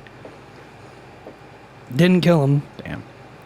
She shot him on the night May 19th after a fight that started because she found out he was cheating. Police believe the trajectory of the bullet of Matsunga's head shows that he was... Oh, you just read all that. I would personally never cheat. I don't understand the concept of I never it. have cheated. Neither have I. Don't at me. Like, I don't get it. Just leave the relationship. Yeah, if you're not happy. If you're not getting what you think you need. Do you think guys cheat more or women? I need to blow my fucking nose again. Just grab a fucking stack and bring it over here. I would say it's like a nice 50-50. I can't really tell. I haven't done enough research. In your experience, have you seen more men cheat or more women cheat? In my personal experience, I have seen more women cheat, but that's just from people I know. So that's not also the best sample size. I know it's not like a scientific thing; it's just personal experience. Yeah, man. I don't get it either, but Yeah, if you're not happy, just leave. yeah. Communicate that. Communication's the biggest thing. Buy her flowers, dog. I should have bought her flowers and held her hand. When I was a man. Bruno Mars, you serenade the souls of many. Is he still making music? I'm sure he is. I mean, his last album was 24 Karat, right? We got Probably. so derailed. I was about to talk about some other weird shit. I feel like he hasn't put anything out in a while. Ba ba ba ba ba shadoo-be-doo. Let's look at his discography. Oh, Silk Sonic with Anderson .Paak. Never heard of it. I've heard zero promotion. With an Anderson .Paak. Nah, leave the door open with Anderson .Paak. Yeah, Anderson .Paak is from Oxnard. Shout out, Ventura County. Shout out to Kyle. Shout out to Kyle. Bruno Mars. I don't know where he's from, but He is short. he is very short. I made him pizza once. He also got arrested for cocaine. Good for him. So did Robert Downey Jr. And he's doing just So fine. did a lot of... Well, Bruno Mars was famous when he got arrested for cocaine, so he got out pretty quick. But, yeah, I guess they both have like that kind of funky soul 70s, 80s kind of vibe. Bruno and Anderson. Yeah. So they did a collaboration album and it's killing it right now. It's doing really well. I've heard literally nothing about it. So that's Oh, Silk Sonic. Let's look up some facts. Numbers. data, statistics. Number 14 on all genre Billboard Hot 100. That's not bad. That's fucking Three of the songs are top 14. Well, that's pretty good. So that's really good. That means they're definitely It's really above hot. average. They're really hot right now. Yeah. I'm sure you've heard one of the songs. I've heard a few of their songs just on. Maybe. I mean, I wouldn't be able to identify him by name, but if I heard the but, like, song, maybe. on a radio, probably at Target or something. It's probably been on. No, our playlist is outdated, and we play remixes because licensing. Okay. But yeah, I'm sure I've heard him on like maybe TikTok or somewhere. yeah, I've seen a lot on like TikTok or Instagram or Reels or whatever. But Silk Sonic definitely is doing really well. And it says they're climbing to the number 1 spot with Leave the... Oh, yeah. What Phantom said, Leave the Door Open. So, no, I knew it was a big album. I personally never heard it. But the reason I haven't was just because the aesthetic of the album. It's like the whole 70s thing. Mm-hmm. I see that and I'm like, man, you're just trying too hard. The 70s suck. Yeah, like it's not something I'd be interested in, I don't think. And like I like Anderson .Paak, but I think he's very talented and very musically gifted. But I've heard all of his albums, and it's like it's good, but it's not for me, you know. Mm-hmm. And I'm not trying to discredit the music. It's just not something I'm into. Although I am into some really weird shit. I listened to the Hobo Johnson album yesterday. Made my day. See, and like they even record all the music videos as if it's like from the 70s era. Oh, this song. Yeah. Yeah, I've heard this song before. Yeah. Okay. Yeah, so I've of course heard that song, but like the whole aesthetic is like 70s. Yeah, 70s suck. And here's the thing. I think their voices, of course, sound great for that genre. But I've just heard 70s music before. You know? To me, it's like... From the 70s. From the 70s. And it's like, it feels like it's just nothing new. And it's like, I'm glad it's doing well. I think Anderson .Paak is a great artist. I think Bruno Mars is a great artist. But it just feels like they're doing something that's been done before for money. You know? Mm-hmm. And I can't really... It's to keep the... doesn't feel integral to me. It's to keep the old white people still interested in him after Uptown Funk. And yeah, and to me, I'm like, I'd rather see you guys really push the boundaries of art. If you guys try to blend 70s in, like if you got some 70s texture or aesthetic into your albums, sure, you know, go ahead and mix it. But I feel like, you know, I heard him featured on Dr. Dre's songs, and like his voice works on anything, you know, so I think he should really be more focusing on what his niche is, not necessarily just trying to fit into something. I'd really like to see Anderson .Paak push the boundaries more, is what I'm saying. Because all I've ever seen him do is like lo-fi-ish, West Coast vibey shit. There's a little more 80s. Well, yeah, Gosan said, have you ever heard the 80s version of somebody that I used to know? There you go. Sounds like the original one. And that's the thing, is like I can just hear it.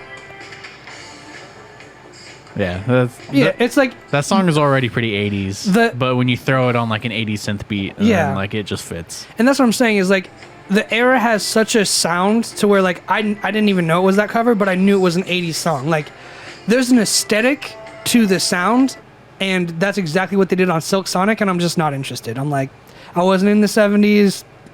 I mean, there's a few songs from the 70s I like, but not like what they're doing. They're doing like the jazzy soul kind of 70s, and it's like, yeah, it's not something I got into. So soul, yeah, for sure more soul. I'm obviously happy they're doing well, but yeah, good for him. He's been around forever. Uptown Funk has 4.5 billion views on YouTube. Yeah, nice. So, yeah, good for them. Yeah, and here's the thing, is like, still making another album. Looking at this is like everywhere else on the chart is Olivia Rodrigo, the girl from like TikTok, I think, right? Mm-hmm.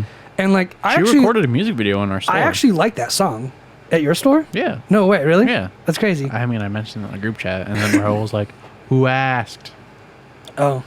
With that meme, and then I said it to you that one time. Oh, I don't know, man. Full circle. I wasn't aware of that. Yeah, she first recorded exchange. part of a music video in our store at night. Well, Ghost Hand, then you should check out Silk Sonic, man, because it's really... Oh, disco is the way I should have described it. Disco, it's very 70s disco. Yeah, not soul or funk. It's very disco.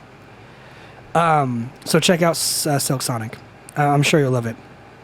But I like the Olivia Rodrigo song. How's it go? Good for you. Oh, look yeah. happy and healthy. Yeah. Not Good for me. you look happy and healthy. Maybe there's something your path. I like it. I think Super poppy. I think it is super poppy, but it's also getting out of rock and roll, and I mean it's getting out of hip hop, and I like seeing that there are artists doing like 90s grunge or just alternative or classic rock. Grunge will never come back. I don't think it will either. I don't think it'll ever be in the spotlight. Look, I think It exists, but it's never going to be mainstream. every generation has a sound, a defining sound, and this generation doesn't. Like they have mumble rap. That's what they're really known for. What does Gen Z have? They have TikTok dances, but aesthetically speaking, music, they have joke songs. I think it's like a lot of, I want to be Tracer, I'm already Tracer, shit like that. Like Parodies? yeah, like I think Gen Z is parody? in my head, that's what I think of when I think of like Gen Z. I don't know what they're gonna listen to on the radio and shit, but I'm hearing Olivia Rodrigo on the radio, and I'm like, that sounds like rock music to me. So Weird Al is ahead of his time? Yeah, Nice. but that's my point. Is like every time I see because everyone posts it for like TikTok and shit. yeah. Like we'd be like, what's on the radio? Like a lot of Kanye West was on the radio in high school. Kanye West, J. Cole was getting big. J. Cole's huge now, right? You couldn't point to one person, maybe Olivia Rodrigo, but you couldn't point to one person who's like getting big on the radio or whatever without like because of TikTok. So it's like you have all these TikTok people who like she's big because of TikTok, but what else do you have on TikTok? All those fucking parody I Want to Be Tracer songs, or like the God won't not nominate me, no. It's all those mashups or like remixes, and it's like no face producers who like do one-off things, and it just catches on. So it's very trendy for like people shaking their ass on TikTok for a few seconds, but it's nothing that's gonna really maintain, except for clearly the Olivia Rodrigo, which made it to like #1 Billboard and radio and shit. But like you'll never see because those are just like 15-second, 30-second clips of audio. Pink Guy was #1 over Drake. For a week, dog. Yeah. Doesn't count. Well, still was #1 over Drake. And Kendrick. Over everyone. He was #1. Yeah. But that's the thing is like, I even said that. I was like, good for him, but like in 2 weeks it'll go back to normal because he had a surge of people buying his album. The fan base is only so big. Yeah, he had a surge of people buying his album because they were his fan base.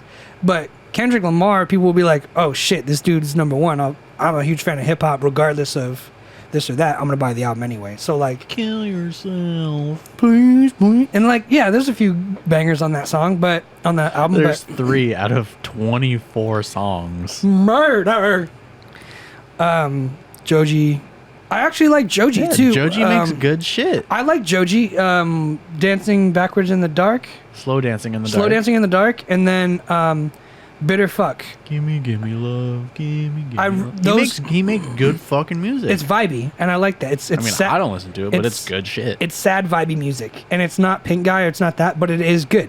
No, and rest in peace, Pink Guy. He'll never come back. I cannot accept that, but Dude, if the Spice Girls and NSYNC will come back, Pink Guy will come back. Don't even trip. nah. He'll get canceled for sure. Nah, that's a trip. They've already tried to cancel him for it. You can't. That's the thing. It's like canceling iDubbbz. I don't think you could. They can. I think there's some people who are just too. And you know what's so good about working back at the comedy club, is I'm seeing people on stage take chances again. People are saying shit on the stage you shouldn't be saying, but it's funny. It makes me look forward to October 6th with Nick Coletti. I don't know if Nick Coletti's going to be edgy. I'll But be like, saw, dude. I'll be like, leave. yeah, don't do that. Don't Get outta here. Don't fuck up your one free show you want to see. But Saw, dude. saw it. Leave. Lee, get out of here. Security, I want that guy out of here. Security.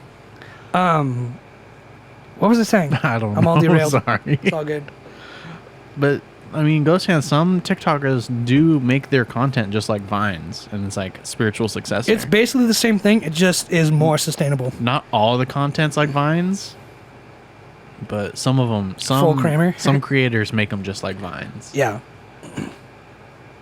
I fucking forgot what I was saying. Was it Joji? Oh, some comics are on stage saying stuff you should. Some comics are on stage saying stuff that you would get canceled for, but people are receptive to it, and that's what I like seeing. As long as it's not recorded. I have all the recordings. As long as they don't get leaked. As long as I don't leak any fucking recordings, you're good. You're doing the canceling. Yeah, I would never. But here's the thing. Like, I'm such a fucking advocate for, like, say whatever you want on stage. Like, as long as you attempt comedy. Shout out Steve Byrne. It should be comedy clubs should be a safe space to say whatever you want. It's not a safe space to be offended. It's a safe space to be receptive to other ideas, you know? And what I don't like the most is the hypocrisy. We had Cristela Alonso recently, and she was so fucking funny. And she tells a really heartfelt story of, like, growing up poor, in a big Mexican family in, like, southern Texas, like, mixed status family, and how hard it was. And you know me, man, I'm a sucker. I'm like, yo, if you tell me about your struggle before your success, I'm a fan. I'm a fucking fan. Like, I'm glad you did it. I'm proud of you. Keep doing it. Someone complained about her show because it wasn't sensitive enough to a certain group. And I was like, you realize, like, this person overcame adversity. This person is literally a marginalized group. Yeah, this person is literally a marginalized person who is saying, I did it, you can too. But because of something they said, they're like, I want them off the stage. And we're like, no. Like, we told that lady, like, sit down or leave. Because we're like, she's like, you should really be careful on who you book at this venue for whatever reasons. Bitch, you're an Oxnard. Whatever reasons I won't say right now. But they were like, I don't want this person back here. Like, they had the authority to say that. And the truth is like, no. Like, and that's the thing is, like, what she should have taken away, what they should have taken away, is that this person had the guts to stay on stage, tell embarrassing true stories about themselves to encourage people who are downtrodden and marginalized and just a bunch of horrible other shit, like victims of racism or I don't know what else. Whatever happens to minorities. Whatever bad shit's happening to someone, to be like, look, I did it, you can too. That was the main message. But because they said one joke, someone had to come up and be like, you shouldn't do this. When the main story was, even though you are in this subjugated group, I don't know if that's the correct word. Probably not. Marginalized. Let's just stick to marginalized. Even though you are in this marginalized group, and even though you are oppressed, you can get out and you can do better. You can look at me as your beacon. Even though I might not be your marginalized group, I want you to know that you can get out of that. And I was like, that's fucking beautiful. And, like, I love it when a comic has a good, hilarious set and they end it with that. They end it with a good moral message, dude. And that's why I love comedy. Because it's like, let's all laugh about this shit and then be like, let's get real. I had a shit life, but I made it and you can too. I appreciate that for any comic who will be like, yo, let's all laugh at our own shit. But it's crazy because some people would still come up and be like, yo, you shouldn't say this.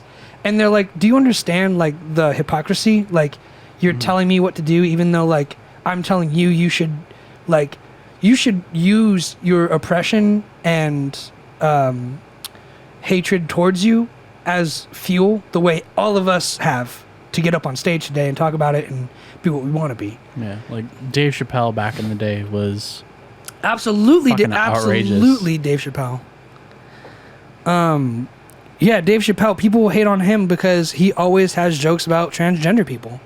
And that's one of the things that people always rag on him for. And then he did that he did the special and told us the story about someone who was I keep looking over there. Told us the story about someone who was transgendered and thanking him for normalizing the fact that they're just in the community and that they're people too, and like was able to laugh at the jokes. And that's essentially what was happening with this comic and this audience member. But at the end of the day, it's just amazing to see like someone who is trying to do the right thing also just be kind of ignorant, you know, and just say, you shouldn't say this because this, when realistically, all you're trying to do is now censor someone else in a different minority. Like, we're all fucking in some minority somewhere. Like, maybe white guys don't fall in a huge minority, like, but a lot of us do have podcasts. But my point being is, like, if someone came to us and been like, hey, you should get off the podcast because too many white people have podcasts, like, that's also pretty shitty to say. Like, a lot of Latin people hate the term Latinx too. You're not the only one. Yeah, you want to hop on? It's a term white people created to describe current, like, first generation Latins in America. It is a really redundant term. Yeah, and like that, but that's my main point being is that if someone were to get on stage and tell a joke and say that term, I would hope that you wouldn't discredit their entire show or catalog or career because they said or okay, no worries, you hop on next time. But I would just hope people wouldn't discredit someone and all they've achieved, ignoring the fact that they were a minority and are still a minority and just happen to, you know, make it. And instead of looking at the big picture saying, wow, I can make it too, and feeling inspired, they still feel victimized. And like, I don't think that's tear other people down. And I don't think that's a healthy outlook. I think if you really want to grow and overcome your struggles, you have to face them. You have to face your fears at some point and be like, look, you said this, you thought that, that's fine, fuck you, I'm gonna do me. And that goes for everyone. Like, whatever group you're in, like, whatever species you are, like, however you identify, whatever it is that is you and you feel is being held against you, you have to be able to, like, be like, you know what? Fuck anyone else for not understanding. I'm gonna do me and own it. And stop blame. Like, it's the thing I said earlier. Like, you can't blame everyone. Like, and I know, and I'm quoting one of my favorite TV shows here. You're the worst. But they say, I know you probably don't want to hear this, but the second you stop looking for someone who can fix you, the sooner you can get back to being who you are. Yeah. And I love that because it's so true. Like, I remember thinking, like, even personally, I'm like, man, like, if I just do this one thing, I'll be better. If I just do this one thing, I'll be happy. If I just do this next thing, I'll be happy. And that's not it. The truth is, you need to learn to ignore those things and just do what makes you happy.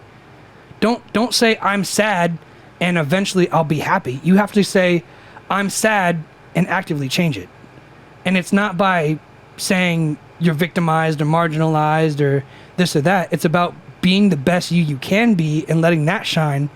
And not only would you be happy and successful, but you can act as a beacon to people who are marginalized and facing the same sort of discrimination, and then they can be inspired to be happy and successful.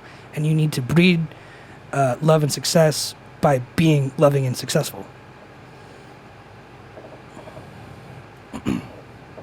Can you read that for me? There's too many words. You can be a minority and still belong to a social background that's outside of a stereotype. Some people think I'm not Brazilian or South American or Latinx because I'm white, but we have everyone here, so it's reductive when woke people think that everybody south of the U.S. border is just a variation of Mexicans or Caribbeans. There's so much more than that.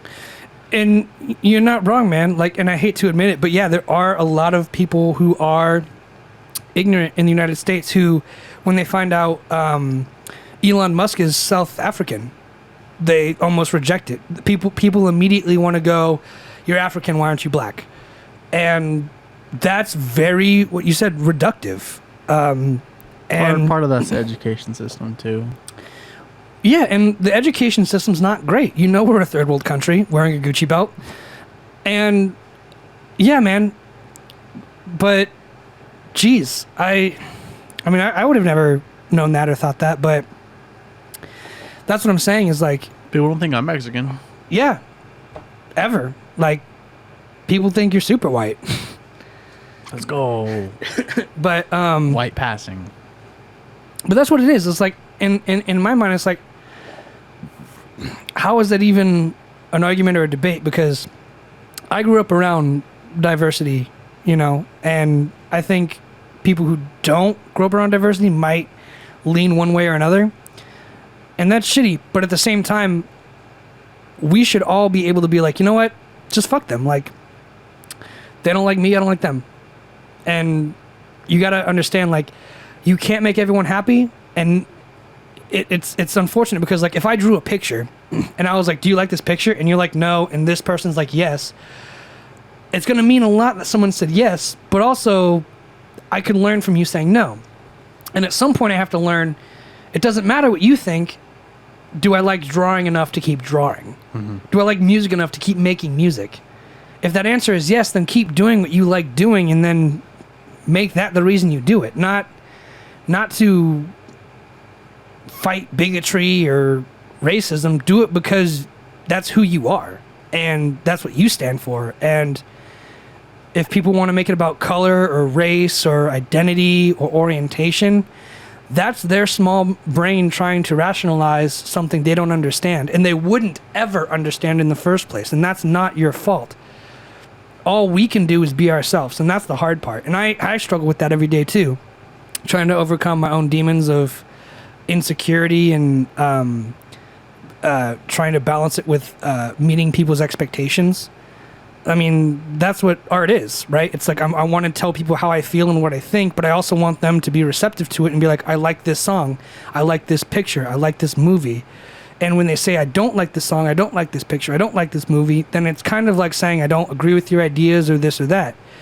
And it's very humbling to have to set your ego aside and be like, I am not creating this song to educate you. I am creating this song to humble myself and say, this is what I believe, this is me taking a stand, this is my vision, this is my belief.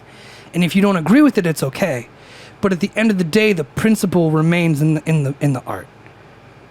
That's my take on that. I'll stop rambling.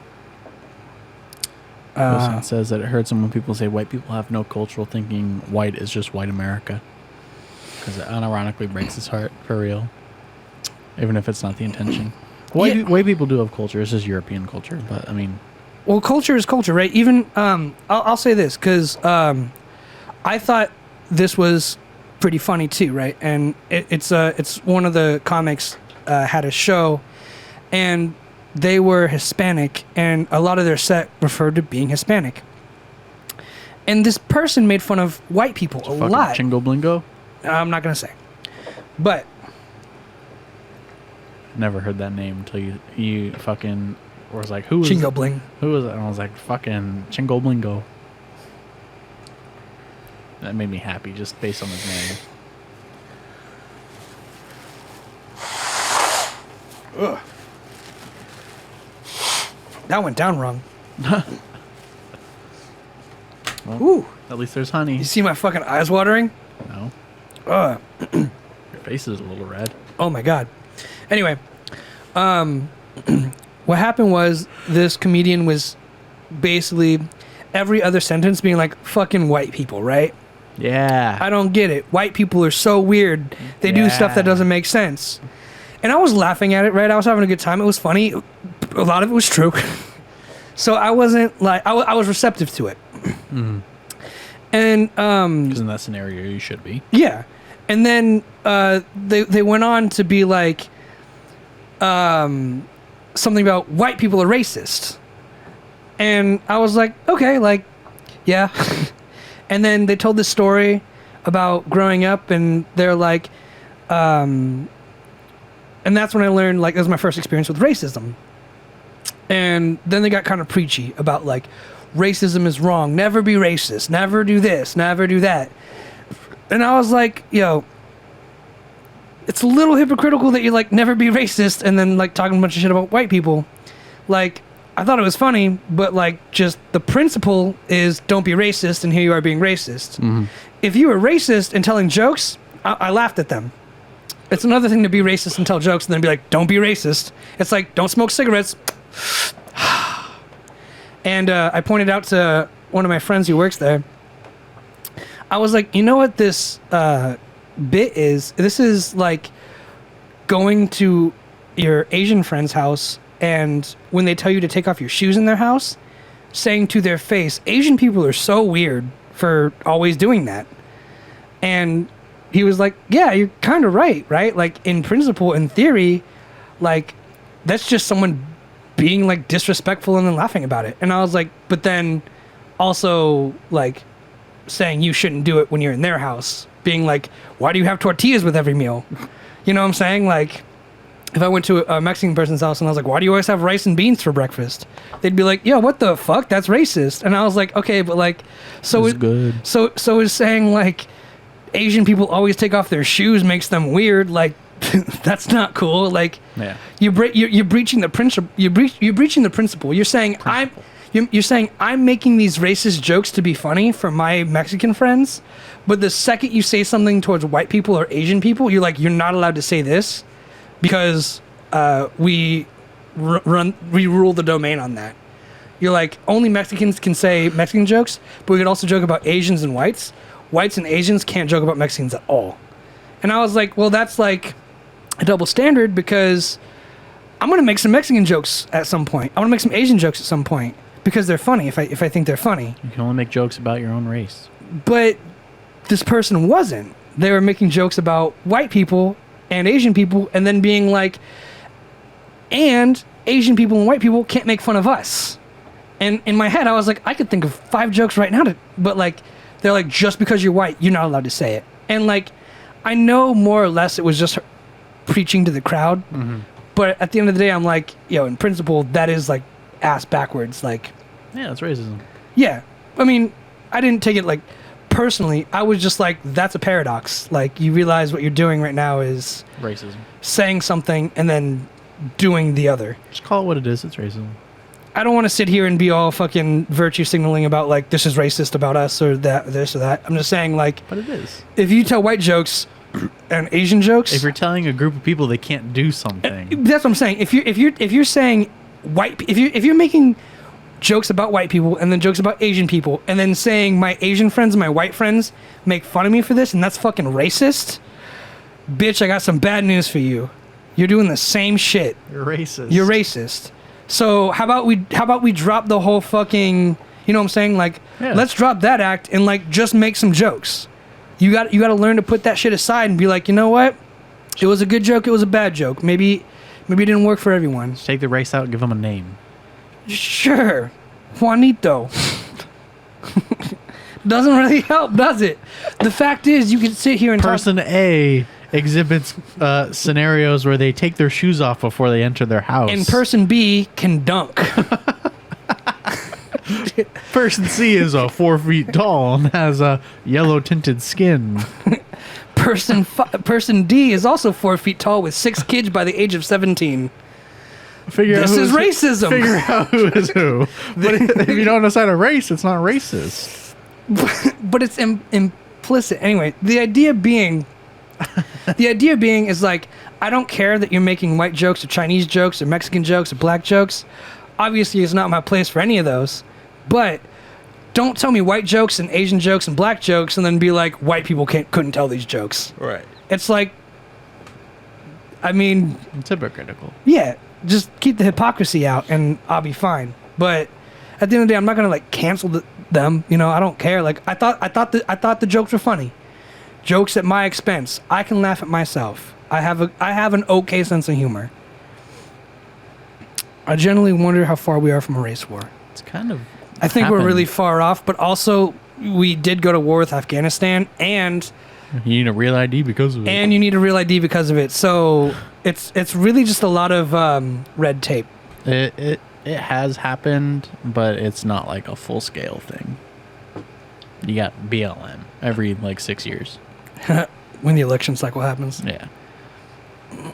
Notice they're pretty quiet now. and they will be for another 2 years. I mean, you know what's so funny too is like they should have spoke up during the Newsom election, but they didn't. I feel like That's a small thing. I feel like Black Lives Matter would have been a great platform for them to advocate for a black mayor. Or what is he a mayor? He's a governor. Well, the point is because he's Democrat to keep him in.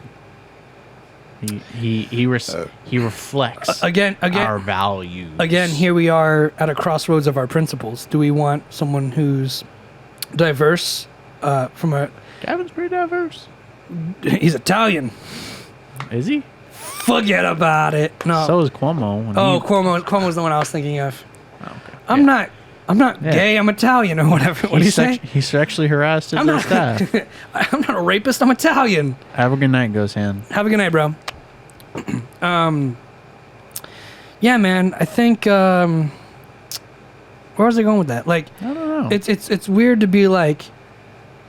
It's just fucking weird. It's broken. Everything's broken. Everything's wrong, and it's so convoluted that I don't know how people think it is a objective and open and accurate system. It's not. You gotta understand. I understand the idea that the worst form of government is still better than the no form of government, right? I'm running other scenarios in my head. Go ahead, take your time. I know you got like 4 gigs of RAM in there on a Windows 98. I'm running Vista. Got the dial up. Our self-checkouts run Vista, fun fact. That's so shitty. Everything runs Vista. Yeah. You'd restart the computers at Mcdonald's and it's like boom, boom, boom, boom, boom, boom. I mean, I feel like some dictatorships are better than... No, that's the point. Is okay, even a dictatorship is better than a failed state or a lawless nation. Yeah. Right? Yeah. I agree. Because even then, there's still bare minimum protection of like life, liberty, and property. Kim Jong-un lost a lot of weight. He did. Probably because there's no food. Probably because of the sanctions. Burn that fast storage.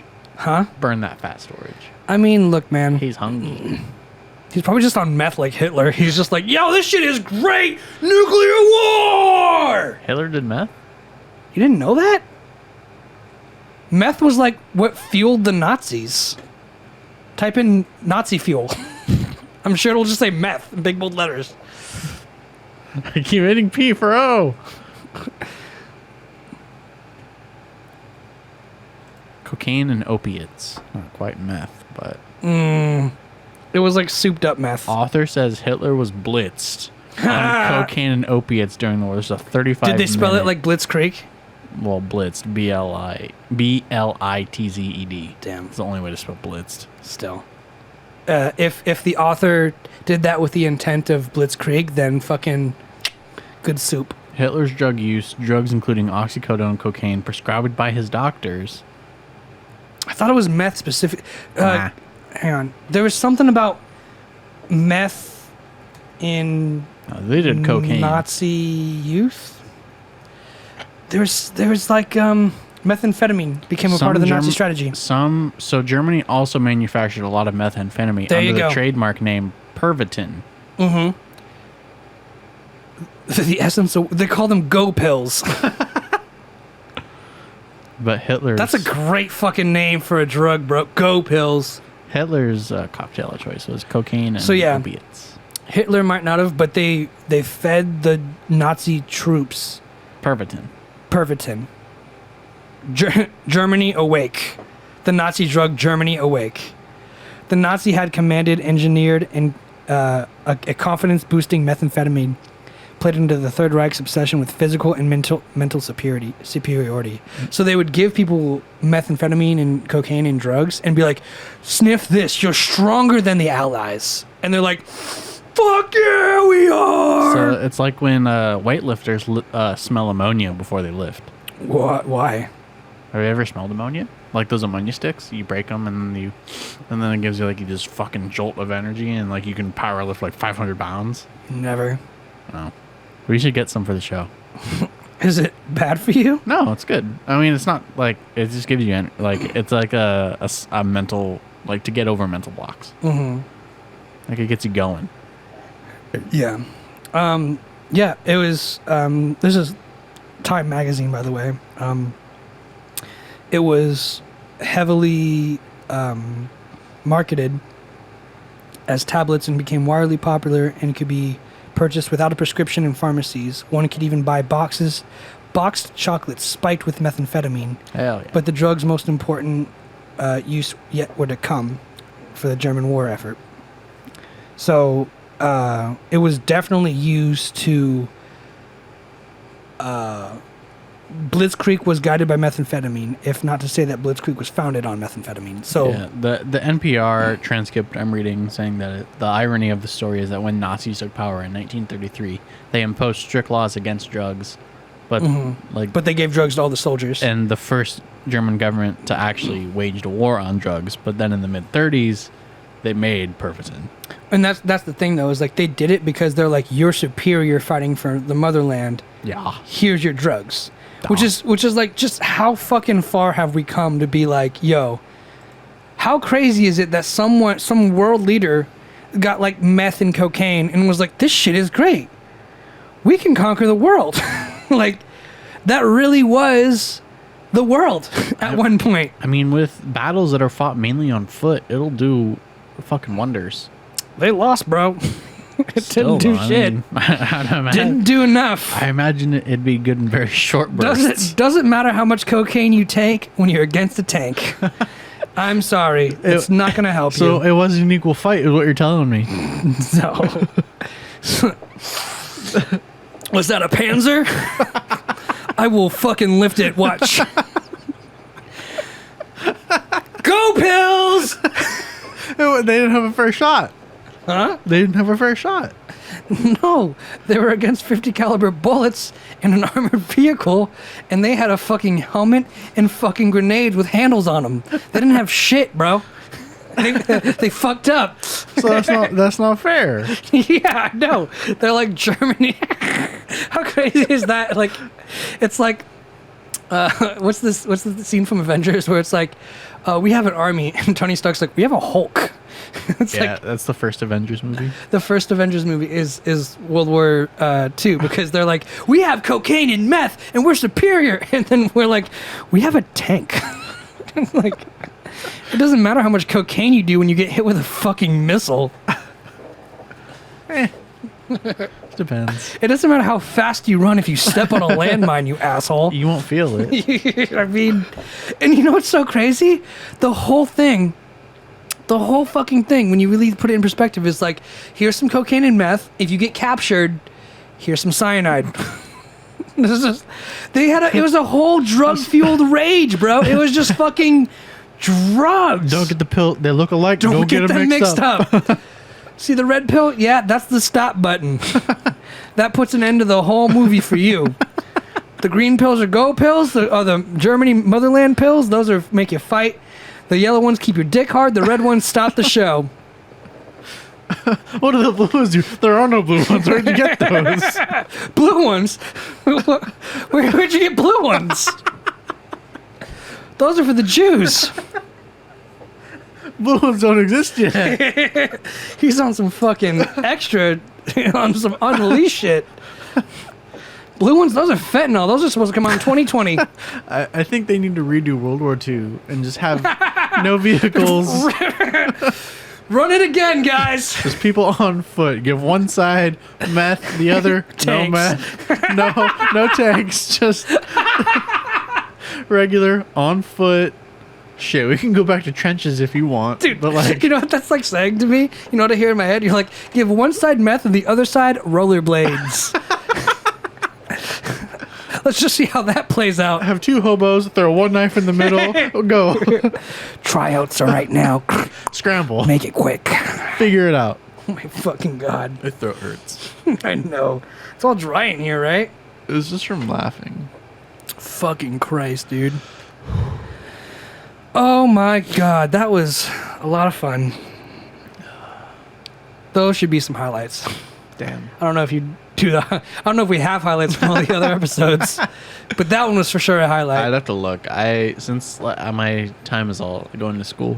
Yeah. I'm not tripping. I'm just saying. Oh yeah. Rollerblades.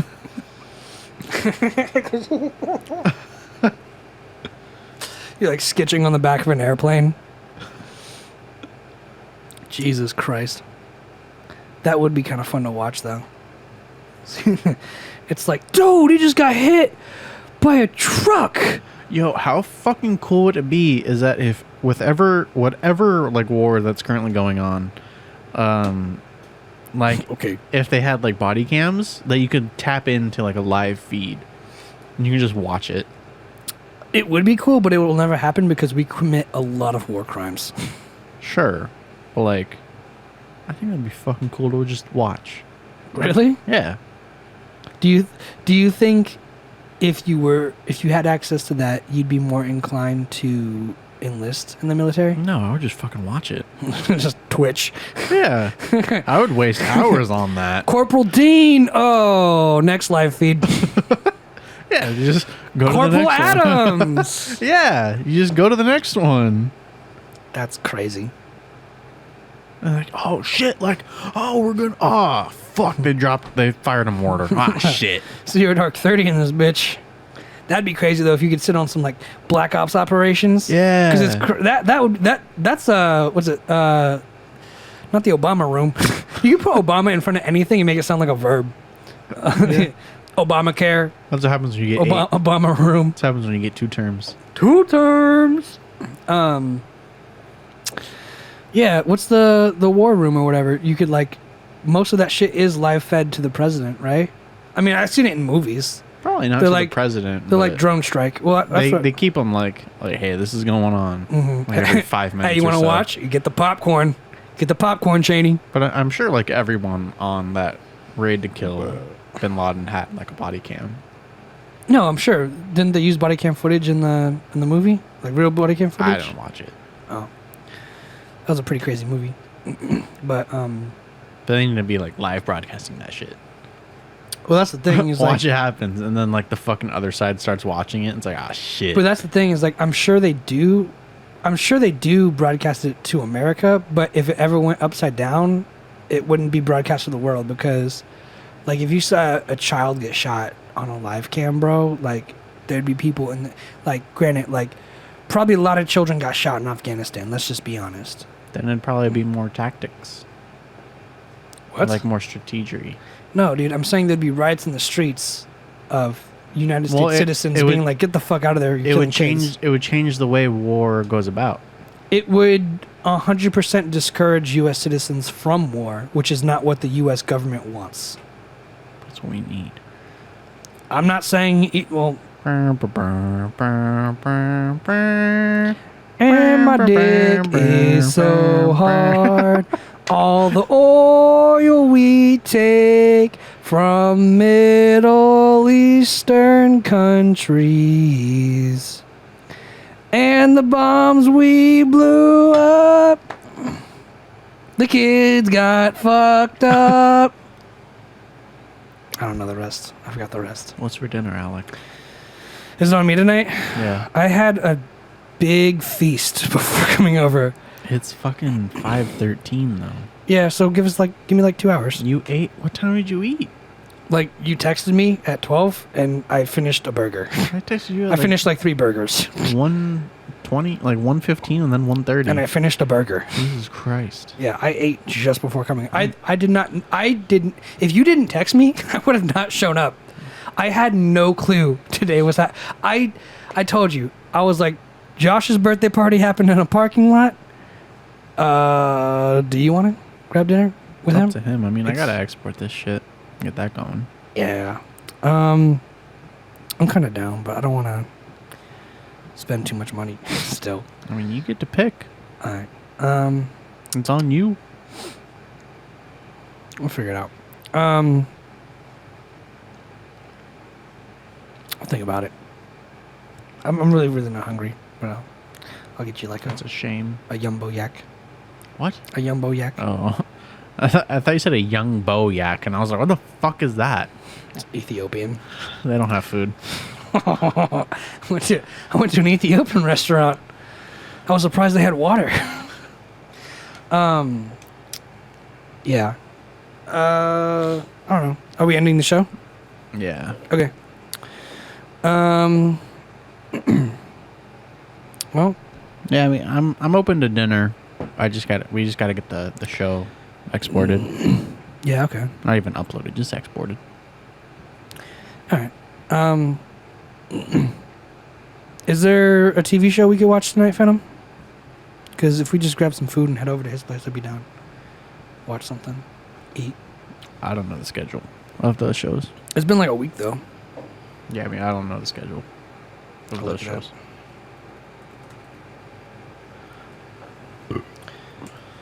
Like, I know the finale of Brooklyn Nine-Nine happened. Oh, so there's at least that. I just want to take the time to say Season 3 of Titans has been the best season, even though it's still pretty cheesy and shitty in some parts. I never saw the first one. It's all good. But, I only watch it because you call me Dick Grayson, and I like that. you do look like him. I don't, but I appreciate that. If the acting's okay, the best actor this season by far is Scarecrow. I think he makes an amazing, not an amazing Scarecrow, but I love what they did with his character, and he's the only one who like isn't cheesy. Like, I believe him when he's acting, you know?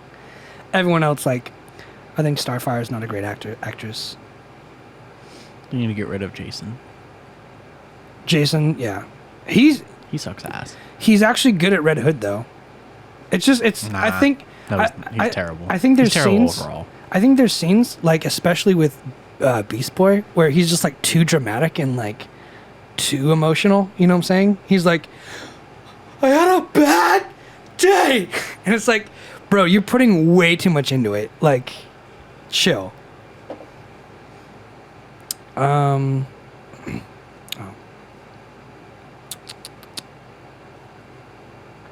It looks like there's a new episode, yes, as of the 16th. So 4 days ago? It's 4 days ago. So there should be a new Titans and the... Oh, Archer! Fuck yeah! Archer 2. Archer, Brooklyn Nine-Nine, and Titans. It's a fucking date. Look at all the... hang on. All the... That's a lot of dicks. Why are you looking at dicks? The evolution of Dick Grayson. There's like... This one with his ass hanging out. There's like 1, 2, That's 3, you. 7. There's 10 dicks. There's 10 dicks. I'm looking at 10 dicks. 10 evolutions of Dick. Connor. That's terrible. Savannah Welch. Who? I just want them to bring Raven back. God damn it. Maybe. You never know. Season 4. I saw an ad for something called Doom Squad. Who's the Doom Squad? Doom Patrol. That shit. You know Beast Boy? Yeah. Doom Patrol was Beast Boy's first team. So, which is what pisses me off because he's a homie hopper. No, it's a long story, but basically it pisses me off that he's in the Titans and he doesn't know how to use his powers because the Doom Patrol taught him how to use his powers. So that pisses me off.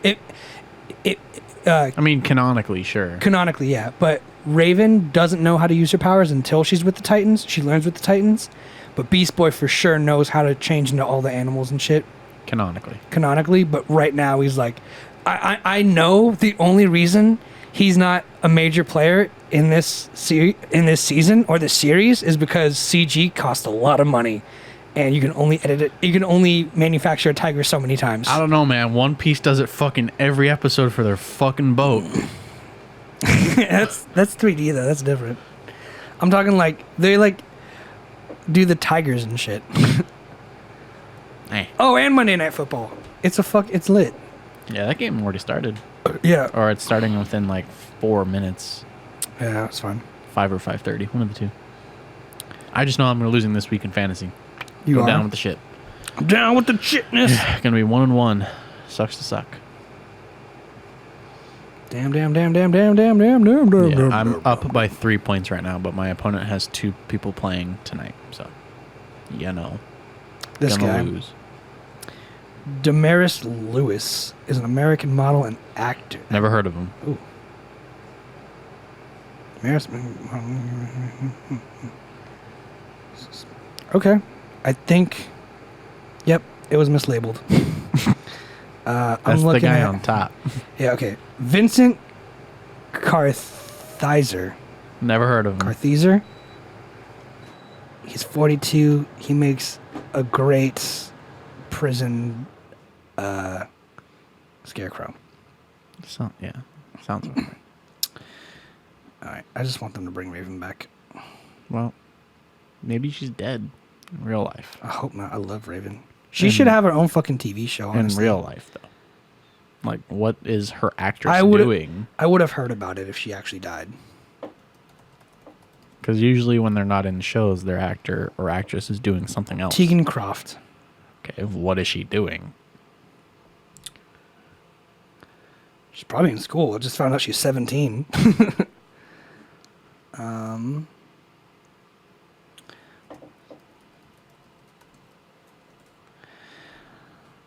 Tegan Croft as Rachel Roth, while Titans is Croft's most notable role. The young actress, blah, blah, blah. Returning characters. Oh, she looks good. Although it was confirmed Tegan Croft is returning in the Titans Season 3, Rachel Roth, a.k.a. Raven, is nowhere to be found in the first 3 episodes, or the first fucking 8 episodes. So if it's confirmed that she'll be back, she'll be back. You just gotta wait. Mm-hmm. Most notable role, yeah. It says she'll be back, but she's not yet. I like the new hairstyle. It's pretty Raven. Yeah, I mean, if they have fucking pictures of her, she'll be in it. You just gotta have patience, my dude. Phantom, I just saw a spoiler. What we predicted came true. You need to stop just looking at information. I need to in stop general. looking at shit. But here's the thing, though. I predict it every time. I'm like, I hope this doesn't happen, and then I see online, this is gonna happen. Fuck! It always sucks. Anyway, let's end the show. 19 or lower, we end it. 14. All right, so 20. Fuck! the dice has spoken, guys. We are gonna head out of here for the day. Beer was good, actually. It is a really good beer. Good time. Kind of twisted on it. So, I'm Josh. I'm Alec. Thanks for hanging out with us.